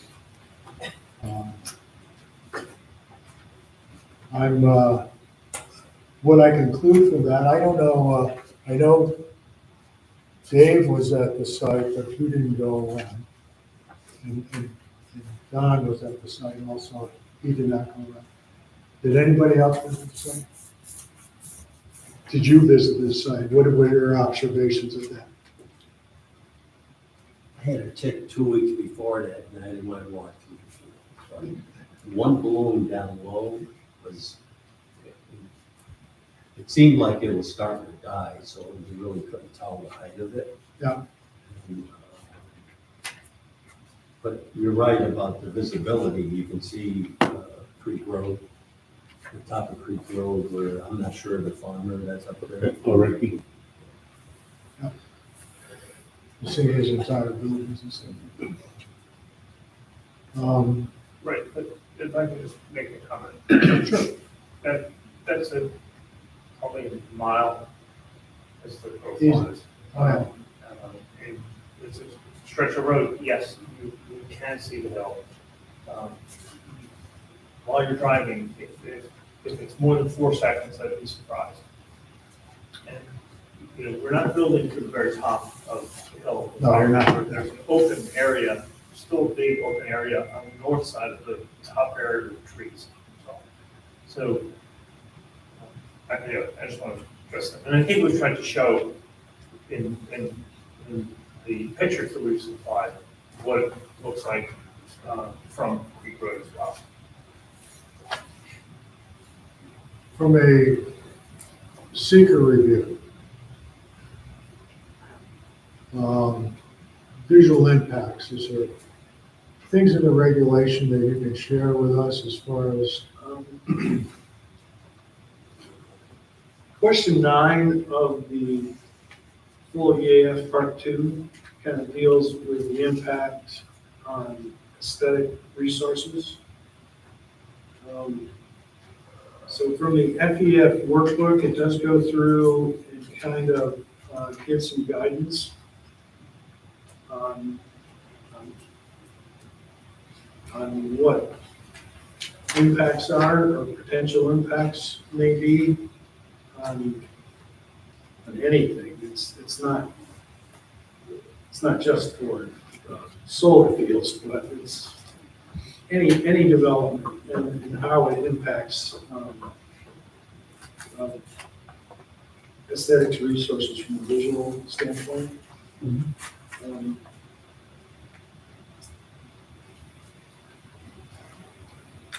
I don't know if you want me to read this, but I can kind of go through some of this.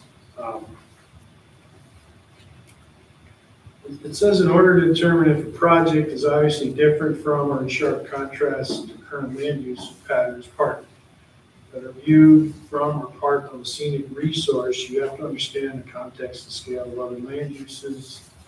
Different or in sharp contrast may mean bigger, taller, higher, more dense, and obviously different color or design, or where the landscape is significantly changed. It also says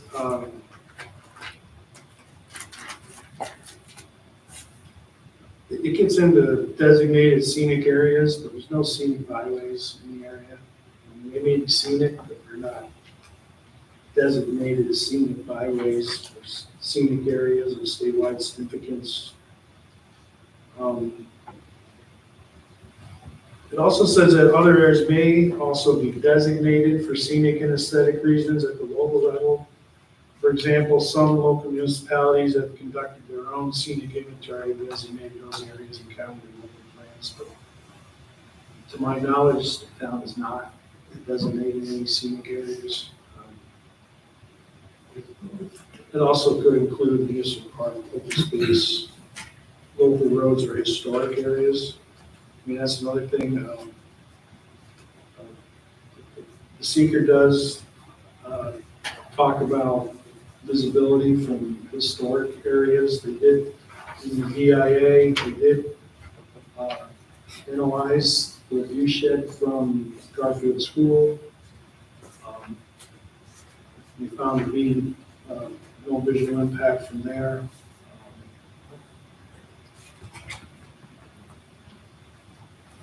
It goes on to say, identifying potential impacts, the reviewing agency should evaluate the sub-questions and decide if there would be any impact. If there would be an impact, the reviewing agency must evaluate the magnitude of that impact, decide if the impact would be small or moderate to large.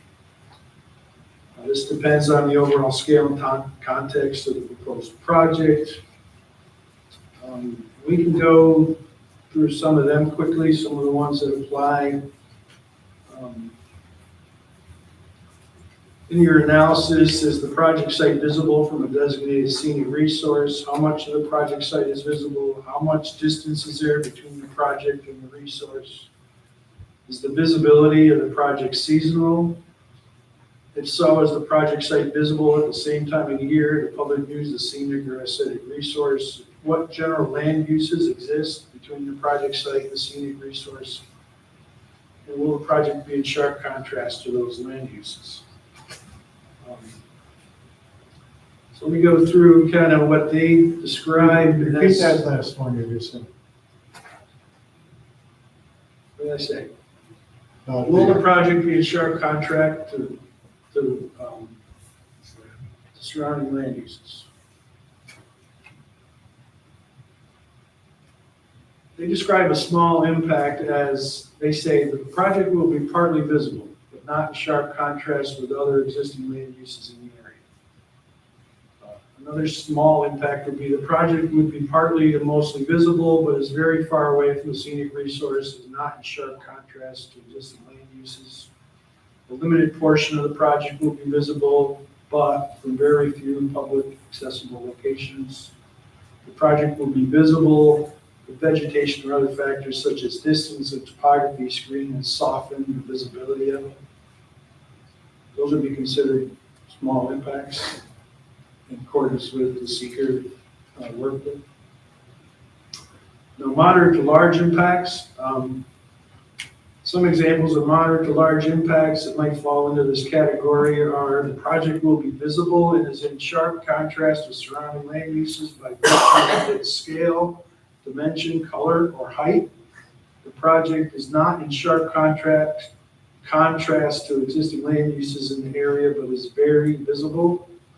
The project will obstruct or partially obstruct publicly accessible views of a scenic resource. The project is situated so that it changes the visual aspect of the scenic resource. The proposed project may result in the obstruction, elimination, or significant screening of one or more officially designated scenic views. So that kind of gives you an overview of what they consider a small impact or a moderate to large impact. So based on plans and visual impact assessment, the board kind of has to decide what category of impact. Okay. Do we have any questions on, you might want to ask Wayne in regards to some of those things? Kind of rattled it off. All right.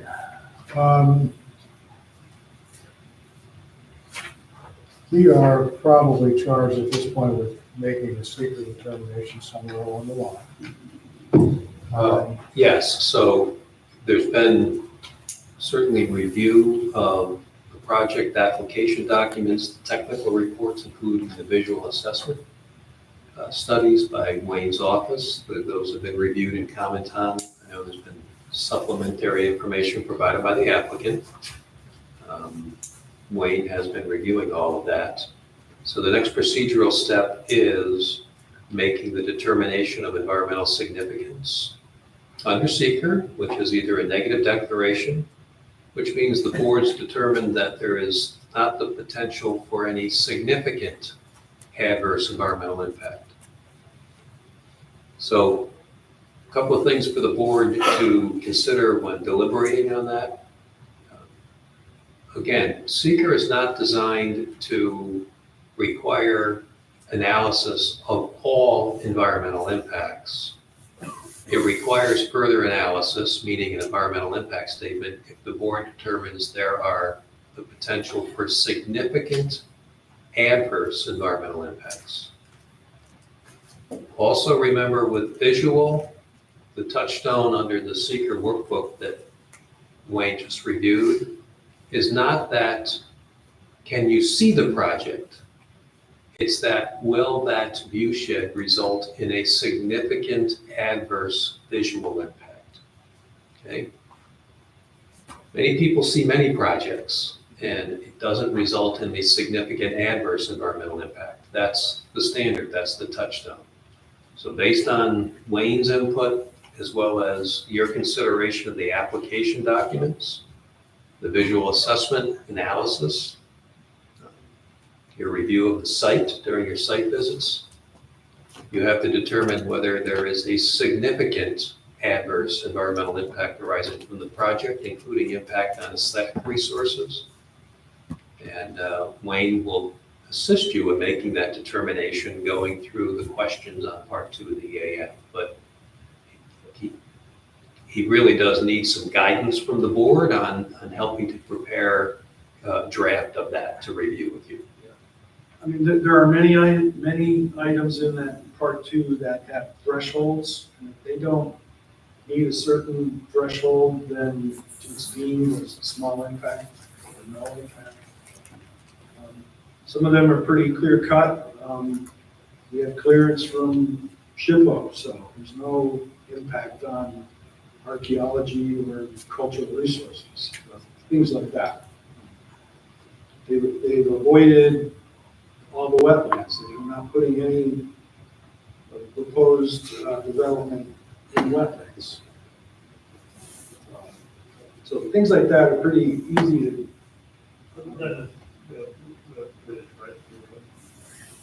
Right.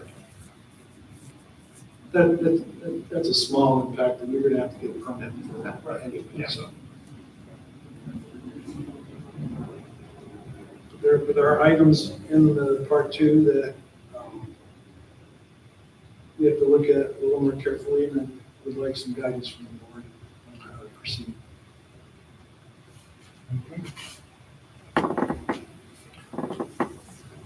Let's talk about visual impact here quickly.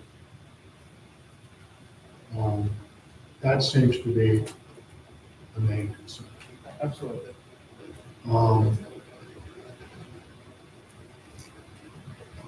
I think after visiting the site several times, I'm not so sure that it has enough, will have a major impact, but in retrospect, I'm not so sure what the long-term effect would not be as significant. I don't know. Did that make any sense to you? No. I thought so. I'll be honest with you, Russ, no, Okay. but maybe you reword it for me. I think, when you start to fill out the part two, you have to, determine whether it's a small impact, moderate, or large impact. And I don't think there's enough there to make it a large impact. Enough where? There's enough visual, according to the definitions and things that he did, he just explained, to make that a significant, very large impact. I think there's been mitigating circumstances here that the applicant is willing to do. And over time, I think the impact will lessen. Did that make sense? That makes sense to me, All right. yes. They did offer mitigation by really putting some extensive planting and screening at various portions of the site. It was reviewed by our experts, the VIA. The VIA was done in accordance with industry standard.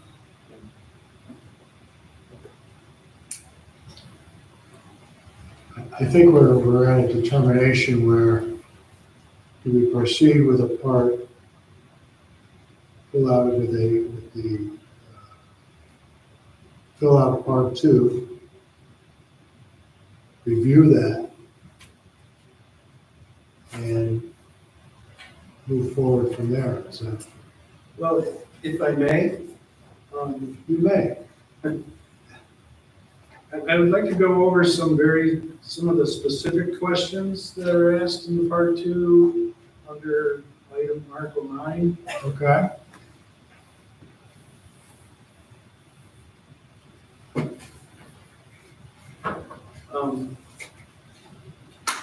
Well, in accordance with the workbook, we agree that there will be some impact.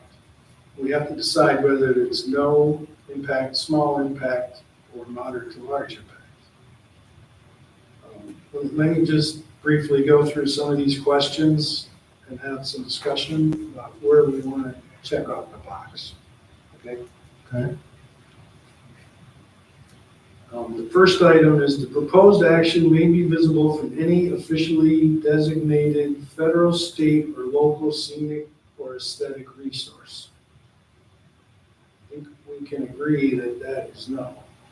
There are no officially designated federal, state, or local scenic or aesthetic resources under the same. Okay.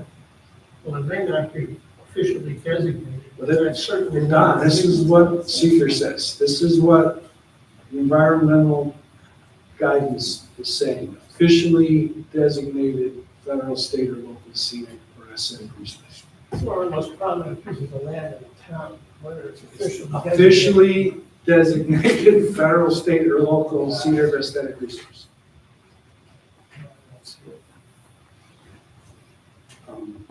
Our opinions don't count. It says officially designated.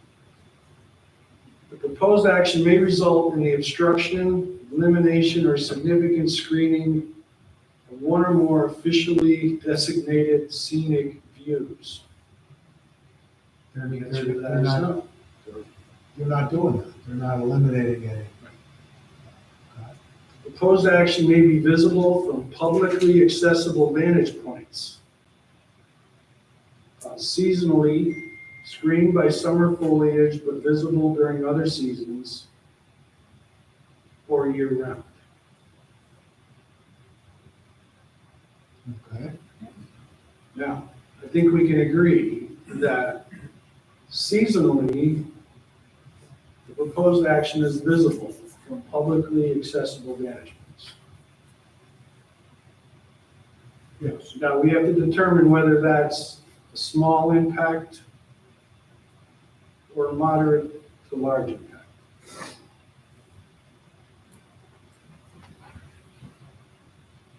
How many panels would it take to get the large? We got 16,000 of them. Well, if I may, maybe I'll dig a little deeper here. Um, 9C.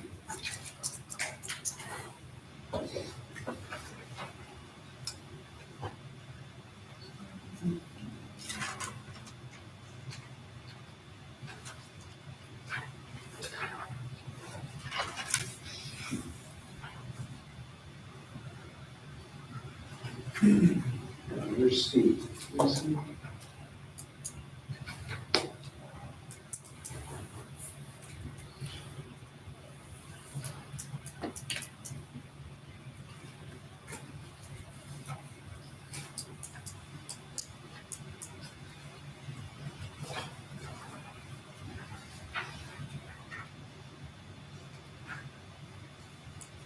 Bear with me.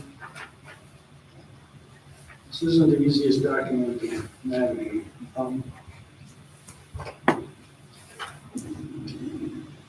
And for the board, again, your inquiry is there a significant adverse impact visually or aesthetically, whether there's 1,000 panels or 16,000? The issue is, will the project have that potential significant adverse impact on scenic, visual, or aesthetic resources? Okay. So here's what. It's not answered by number of panels now. It's answered by, will the project have a significant adverse visual impact? I Some understand. examples of small impacts that might fall in this category are: only a limited portion of the project will be visible when there are no leaves on the trees, and the rest of the year vegetation will largely screen the site. The project can only be seen from very limited locations that are publicly accessible. Some portion of the project will be visible during the winter when the leaves are off the trees. The scale, color, dimension, and type of land use is consistent with and not in sharp contrast to scenic resources and surrounding land uses. It's considered a small impact. Moderate to large impacts, some examples of those might fall into this category are, and this is only guidance, the site will be very visible all year round and will not be screened by vegetation. The project is viewed by many publicly accessible vantage points. The project results in a land use that is in sharp contrast to surrounding land uses seen from or in the scenic resource. The project is of a scale, color, or dimension that will be highly visible from publicly accessible scenic resources. Those are the descriptions.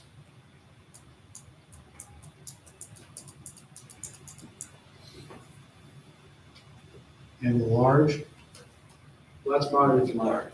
that's moderate to large? You kind of gotta have It's to, no to small, moderate to large. yeah, no small, moderate to large.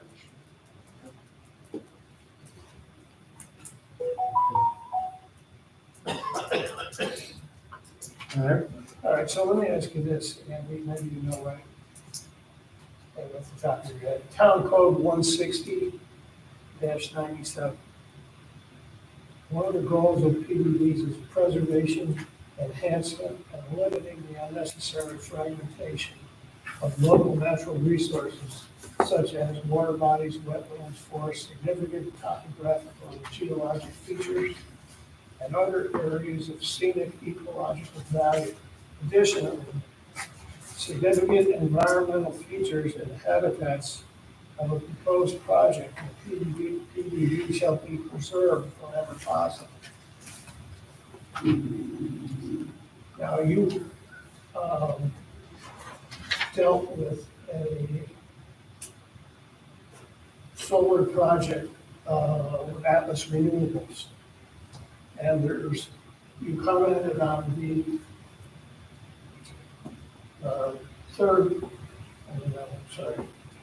the appellate division of Third Department of New York State Supreme Court. And you stated that the decision stated that the court reviewed the public need element and also stated that a utility scale solar project cannot have a large impact to the surrounding neighborhood and community. That's your quote. That's what you said. So if we're talking large impact here, then that's that. So I'll respond to your couple of points. And didn't understand I would be going back on quotes from time, but that's fine, okay? First, your reference to the zoning code, it's well placed, but you were reading from the sections of the zoning code dealing with planned development districts. And what's in front of you is the special use permit and site plan review, which has its own review standards. So those are the standards that would be applicable here. And unfortunately, those don't apply because this is not a planned development district project. It would seem to me that all what I referenced was for the benefit of the town and should probably carry through to other types of things. I know it doesn't. It doesn't, Don. And so in the zoning code, there will be specific review standards that a board needs to apply in consideration of a particular application. So the town, in its zoning law, has set forth what the review standards for site plans are. You review those and you apply them to determine whether to approve with conditions, or deny the application. Same for special use permit. Those are discrete standards and you go through the same exercise. A planned development district is a separate land use application. Okay, it's determined by the town board, not the planning board, and they apply those review standards applicable for planned development districts. They don't commingle legally. Well, can you tell me then what the regulations might be for what we're dealing with? Well, that's in the zoning code, and it's the regulations, the review standards for special use permit and site plan. Don't have them in front of me right now, Don, but those would be the standards in the zoning law. So if you look at your zoning law, there's a specific article dealing with site plan, right, and a separate article dealing with special use permit. And within those articles, it will list out the legal review standards for each, and we can certainly do that. Okay. But the one that you read from, I can understand you wanted to apply, but that's a separate regulatory review standard undertaken by the town board for planned development districts. Now, the second point you raised was a quote that I presumably made at some point, right? You were reading from something that I said? Yeah. It's from minutes. Minutes, okay. My recollection of that discussion, Don, in that case dealt with the issue of use variances. There isn't, and I won't delay this, but you've raised the issue, so I want to make the board clear on this point. There's an issue in New York State dealing with where solar projects can go. Okay. It's an interplay between state policy advancing solar and alternative energy projects and home rule, local municipal zoning power. Municipalities generally, through their zoning law, establish zoning districts and determine what uses should be approvable within each zoning district. Town of Brunswick has done that, and they have identified certain zoning districts for large-scale solar projects. This particular application is proposed for a zoning district which allows large-scale commercial solar projects under the Brunswick zoning law. There are other areas within the town that have zoning districts that do not permit large-scale solar projects.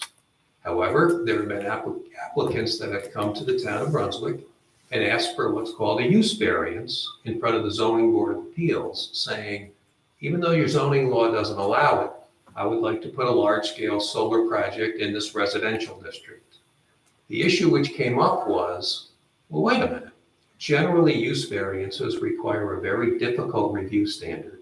If you apply that, not predetermining anything, but it's a very difficult standard to meet. There's something in New York law also called the public utility use variance standard. That's what I was discussing there, okay? A public utility use variance standard is a much less stringent review standard for a variance review. There are generally two components. Is there a public need for the project? And will it create a significant detriment to the surrounding neighborhood? Those are the two standards, okay? It's again, with all due respect, it's a different review standard undertaken by the zoning board of appeals. Requirements to this situation? No, what you are applying is right now the seeker regulations, which as lead agency requires this board to determine, is there the potential for a significant adverse environmental impact? If the board determines yes, you'll adopt a positive declaration. That will require the applicant to do further study in what's called an environmental impact statement.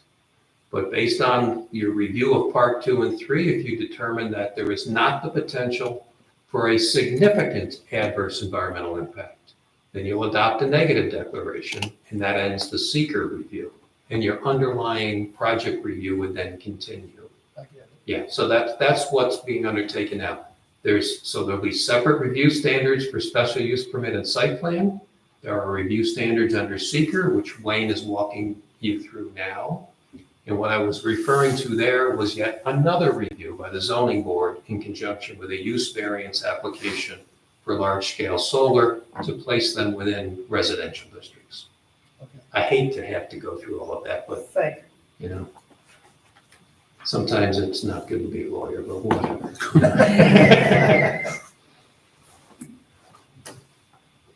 Okay, then. I would suggest that we have Wayne proceed ahead with drafting a part 2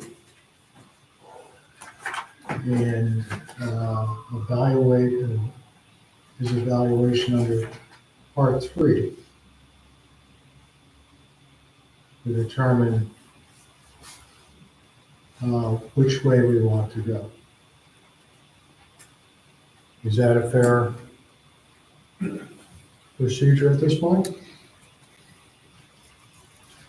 I think I'd like to hear some more discussion from the board as far as the magnitude, specifically that last item I went through. I mean, I read the guidelines, the seeker guidelines, so the guidelines of the seeker workbook. And I went through each of the items, what's considered a small impact, what's considered moderate to large, but just to want. If you go through this process and you say that A, B, C, and D are non-significant, they're small, or no significance. And one is moderate to large, whatever the next category is. Overall, does that strike the whole category as significant? No. For unlisted actions, you can have at least one moderate impact. Well, I mean, It's condition a negative declaration. Does that make sense? It does, and to assist Wade on this, you're going through, recall on the part two form, Yep. there are the, whatever it is, 16, 17 questions, right? Yep. Those are the questions that ultimately support the board's determination of POSDEC or NEGDEC. Within each one of those questions, there are a host of sub-issues. And you may answer 11 out of 12 has no impact, but one being a moderate to large impact.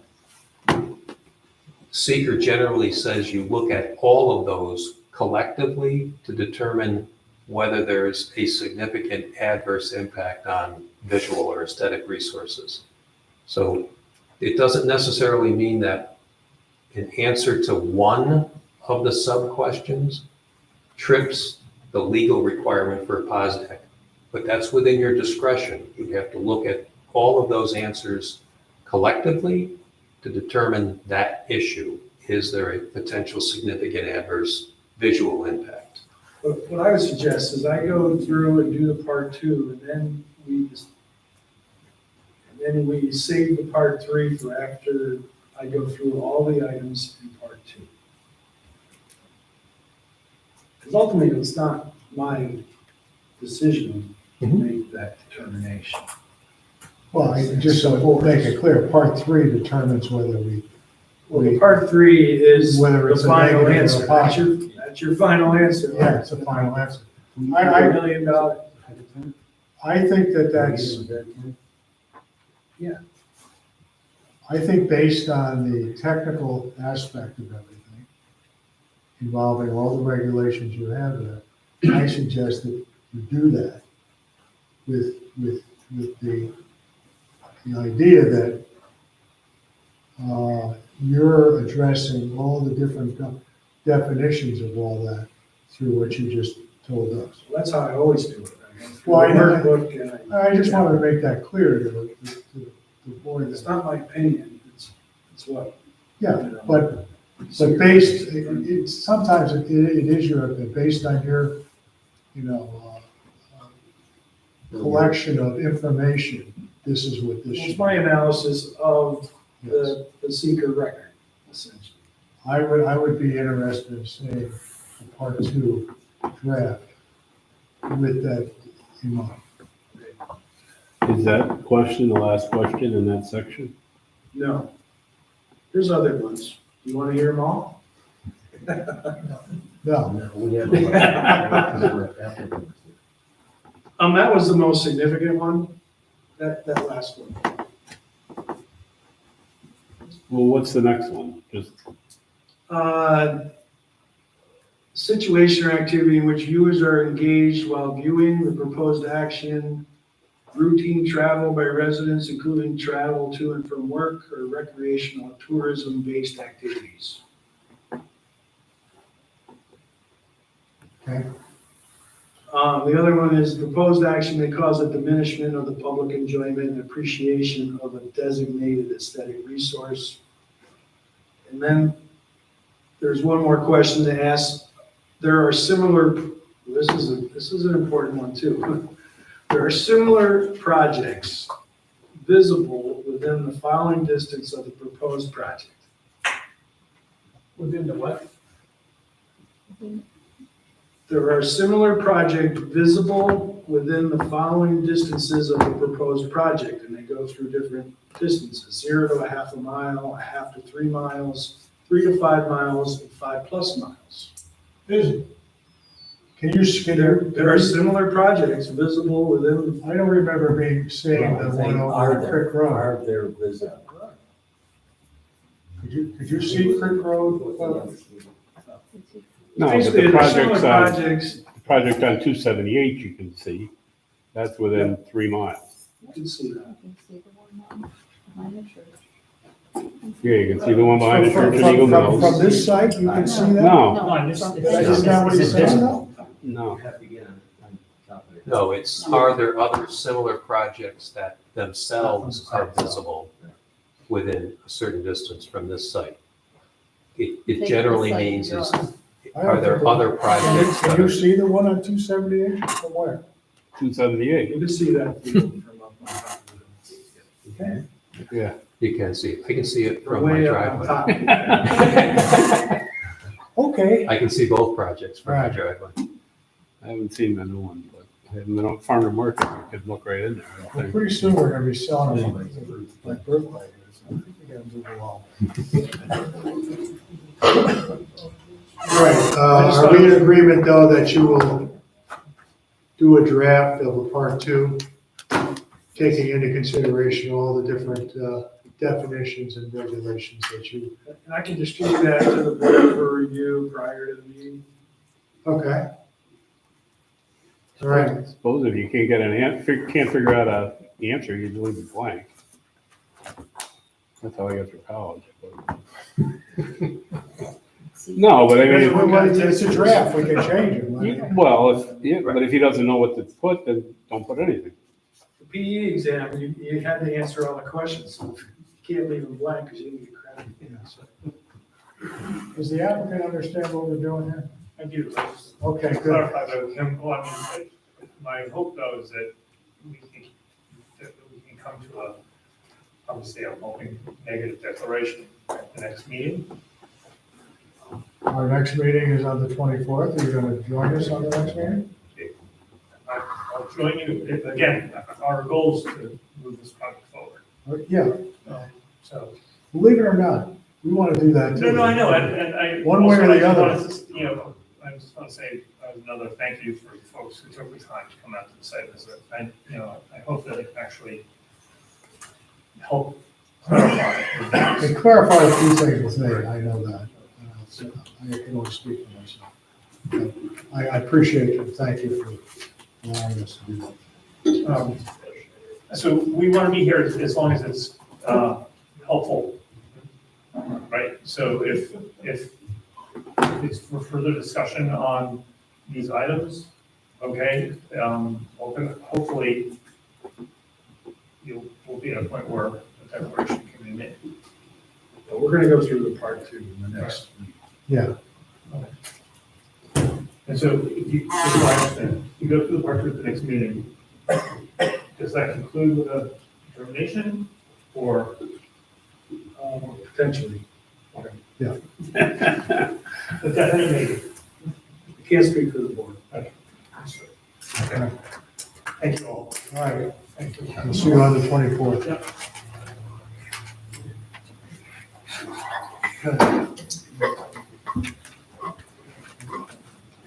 All right, next on our agenda is the Johnson Associates. Yes, How you doing, Paul? good evening, everyone. We didn't wake you up, did we? No, I have to acknowledge that I've completed all my New York State Bar continuing legal education requirements. We didn't anticipate that tonight, Paul. Thank you for that. It was wonderful. This is an application for a site plan modification. The original site plan was approved in 1996 as a planned development district where Walmart and the strip center that Johnson Associates owns is located. And we have a new tenant, Wingstop, that went in at the beginning of the year. And we've had garbage issues to the point where, in order to resolve it, we have to put 2 additional, albeit smaller, dumpsters on the site. A 4-yard for garbage and a 6-yard for cardboard. Our existing 2 dumpsters that were approved at the original planned development district are 2 8-yards, 1 cardboard, 1 garbage, which are used by all the other tenants. Because of Wingstop's volume of garbage and cardboard, they have their own separate need for dumpsters. So we have 2 dumpsters on site. I need to build a pad underneath them. It is suggested that we locate it on existing green space, which is behind the development, not far from the existing dumpsters, just across the driveway. Okay. So that's what we proposed. I had made an application for a building permit to do that. And Mr. Manello felt that it was important that we have site plan review, and I agree with it. It's a change in the site plan. Okay. I think we discussed this at the previous meeting that there wasn't a significant change in the site plan. So we will probably waive the requirement for a public hearing. Yes. At this point, does anybody have any questions on this? Pretty well cut and dry. I have confirmed from Cronal Construction that the actual square footage will now be down from that 468 we were proposing in the building permit to 200. He said it's gonna be between 250 and 300 feet, once he builds it out. Will that change the drawing at all? Excuse me, 250 and 300 square feet, sorry. Okay. Will it change the drawing? Do you have to make a modification? No, not at all. Okay. All right. Wayne, do you have any questions on this? Nope. Andy, do you have any questions on it? Okay. Does anybody on the board have any additional questions? No, I visited the site. I think it's in a good place for trucks to come in and load into their truck, empty the containers with some screening. Okay. I just had a question about the screening. Can you expand on that item a little bit? We have no plan for screening. We have 3 existing, there's a whole stand of white pine, and then there's 3 smaller trees that we planted a few years ago. We had a picnic table that we put there for employees to use, but we ended up having a problem with homeless people using it, so we just got rid of it. And we had planted some, and I will continue to do that. We have no objection to anything like that. As long as, I think my only concern would be not to block some site requirements for McChesney Avenue. But I can put more screening in, for sure. Would you be opposed to a small fence around? You're gonna have a fence around it. We have no, Not sure. the original, well, what happened was, you have people that are not authorized to use it, that use them all the time. And when I first encountered this problem 30 years ago, the dumpster people all say, listen, you can fence them in and lock them out, but then the contractor that's gonna dump it in there, or the tenant that's gonna throw his couch in there, is just gonna do it, just dump them in the parking lot. So I said, the hell with it, I'll just let them use the dumpster. So we get some unauthorized use of it all the time, which is a good thing, I think, overall, because it actually goes into the dumpster and not out in the parking lot. But I'll look into that. I don't have any problem trying to fence it and screen it some more. You are gonna lock I'm fine them. with that. Pardon me? You're gonna lock them, is that correct?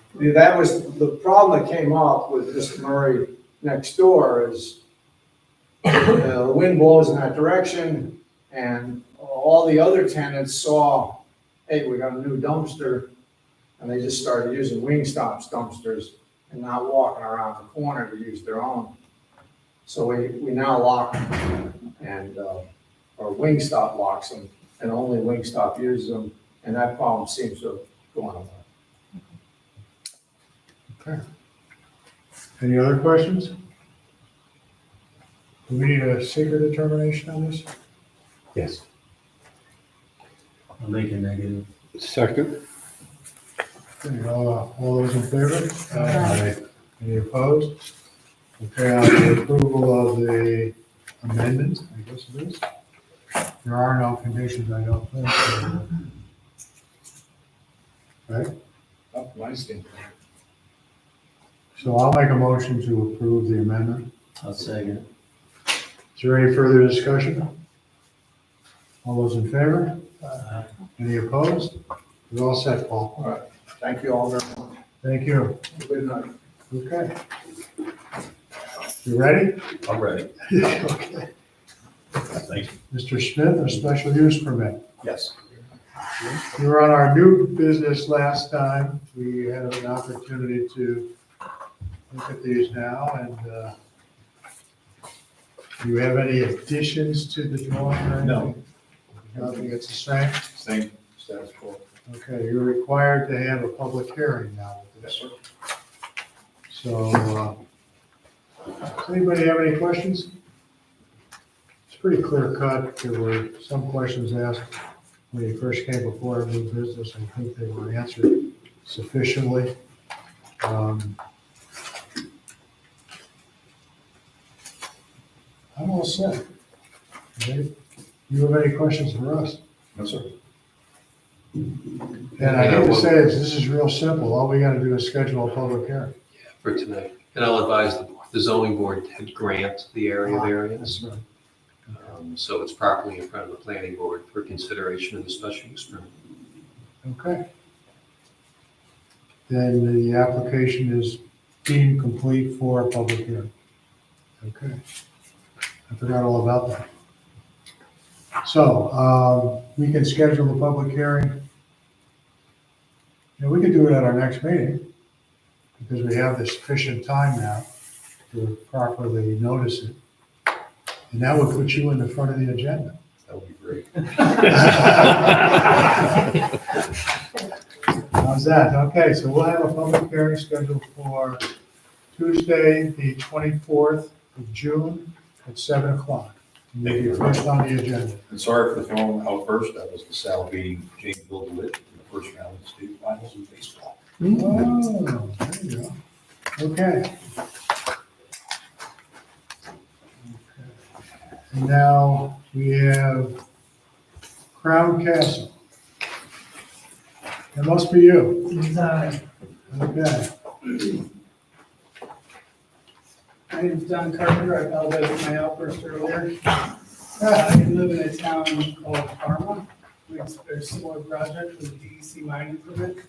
The town developed itself of review and it ended up in a lawsuit. And it's a very nice attractive nuisance. It's an enormous chemical pond of sorts that nothing lives in. I would encourage the town to not give up their right to review the actual mining and reclamation and require a bond for restoration. None of which we did. Now, is that off the record? It can be on the record. You can look it up. I'm not making that. No. That was What town are you from? What town? Parma, Where's that? near Rochester, west of Rochester. There's a lot of awesome farms and giant chemical. Anyway, this application tonight for Crown Castle is very simple. This tower was originally built for, you may recall, for Nextel back in 2008. You look at the drawings that were sent, I'm trying to copy the display, but I don't have a printed copy. I think the third or fourth page is the original overall site plan that was prepared for Nextel. So it's surveyed how far over, so it gives you the date, and you can see the original lease area, tower height and everything, and Nextel at the top. And then if you look at the elevation page for T-Mobile's proposed equipment, they're simply replacing the Nextel antennas that are still at the top of the tower with the T-Mobile antennas. T-Mobile purchased Sprint, and Sprint had previously purchased Nextel. So essentially, this is kind of just an equipment swap. There is a small compound expansion within the existing Crown lease area. Crown has a 75 by 75 lease area. The existing compound is 50 by 50. They're expanding it with a 12 by 17 bump out, which is about 8.5% of the total 50 by 50. So it's a de minimis expansion, but an expansion nevertheless. So I think that's what triggered the site plan review. But other than that, there's no increase in the height of the tower. I think the actual number of antennas from the 12 that were proposed for Nextel, I think there was actually 9 physically installed. T-Mobile, I believe, was proposing 6. So there's a slight reduction in the number of antennas, although the sizes may, the new antennas, one's very small, one's enormous. I think the equipment, though, is extending beyond the existing height by 2 feet, so it is raising the height. I think it's kind of a technicality. They're putting a new boom on, and I think the tops of the booms are taller, so they're lifting the antenna. Correct. So the antenna, Correct. or the lightning rod is above the antennas. So the tower height is not actually being Right, raised. it's the equipment. It's just the appurtenances. It's the equipment, correct. So that's, in a nutshell, that's what's happening. Well, I'm going to have Andy, just for the benefit of the board, review the timeline on this and why there's we're on a clock with this type of thing, very similar to what we were with the cell tower over on Nenshaw. Right.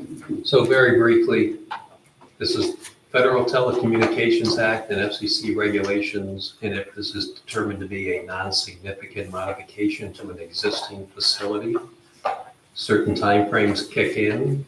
The regs require a completeness review within 30 days of the application submittal, and then action on the application within 60 days of the application submittal. And if the board fails to act within those timeframes, the federal law deems the application approved. Here, you've got a site plan, special use permit. Oddly enough, even though the federal regulations require an approval for a non-significant modification, your zoning law does require a modification to those approvals, and then it does trigger the need for a public hearing.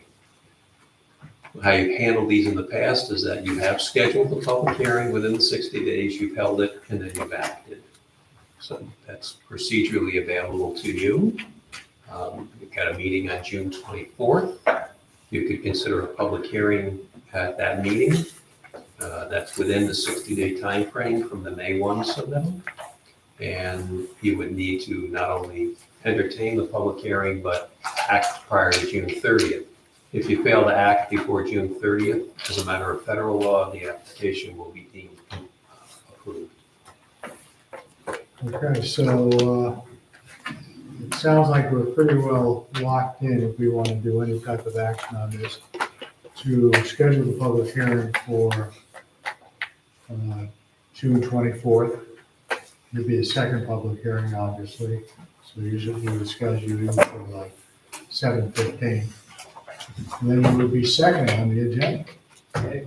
So is there any mechanism in the code, aside from the federal 6409 regs, is there any mechanism in the town code for a waiver of the special permit requirements, or? Unfortunately, there's not. Not in Brunswick's zoning law. Because, this, it's not exactly a new tenant. The original public hearing was done for essentially the same tenant at the top of the tower when the tower was built. And the zoning requirements, no doubt, require the tower to be built for future tenants.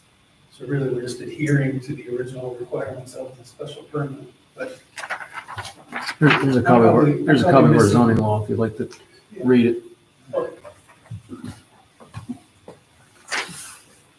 I'm just asking. Understood. No, I think we're pretty well locked into having a procedurally to do this, unfortunately. I mean, the modification's obviously minute, so. we do have to do it by process. So we will, if it's okay with you, we want to, well, we have to do it. Yeah, it's fine with me. Okay, I'm for this. so we will schedule you for the second public hearing of that evening for 7:15.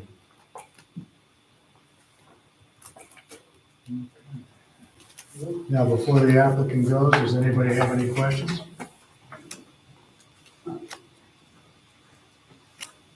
Okay, I think we're all set. Sorry you had to wait so long. That's quite all right. Okay, take care. Have a nice night. You too. Okay, that concludes the agenda. Is there any new items? Yeah. Lot line adjustment. Okay, what do we? There was one Angelo. Okay. Let me find my copy and that was in the packet, correct? It was.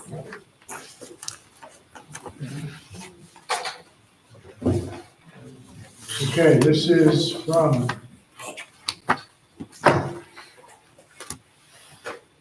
Thomas Brazil.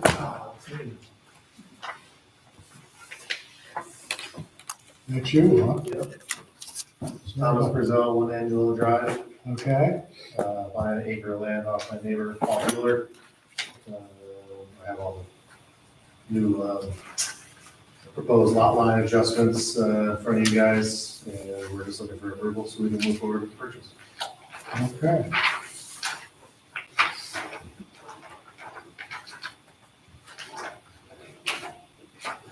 The way I know we do business, we obviously just got this material tonight, so we have to give us an opportunity to review it, make sure everything's complete. You do have an ag statement already complete.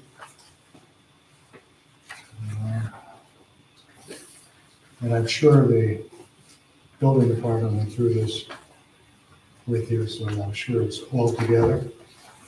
And now we would probably have to schedule you now for a regular agenda. We don't need a public hearing for a You lot do line not need a adjustment, do we? public, you do not need a. I'd be first on the agenda. Well, If you really want one. in all fairness, we're gonna determine the agenda after this, part of our business meeting, and, I think it would be fair to assume that we would probably move you up to the agenda because we're giving you those, items that don't take as much time. Appreciate that. All right. So, does anybody have any questions on this? You're moving that triangle, you're adding that triangle to your parcel? We're gonna split that, so there was a gray area between our properties from a couple different surveys.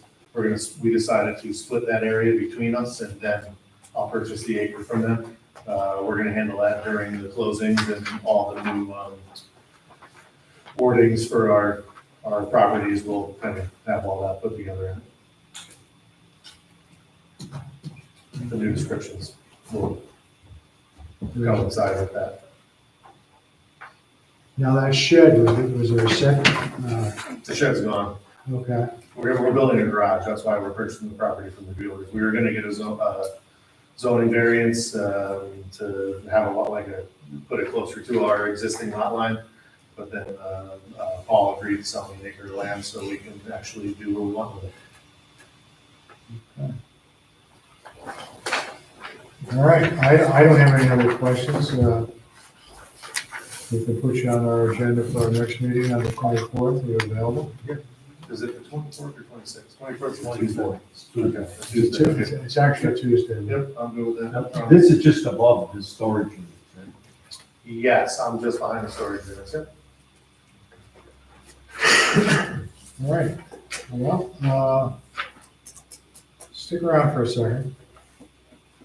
Just to make sure that I am not overcommitting myself here with something. Reviewing our agenda for our next, is that the only new business? Yeah, we do have another cell tower that I'll be given to Wayne to review, Bald Mountain, another modification. Okay, so that'll be under new business in the next meeting? Yes. Okay. To review our agenda. We have two public hearings, one with Hal Smith at 7 o'clock. This is for all on the 24th. And then Crown Castle at 7:15. So those are the first two items on the agenda.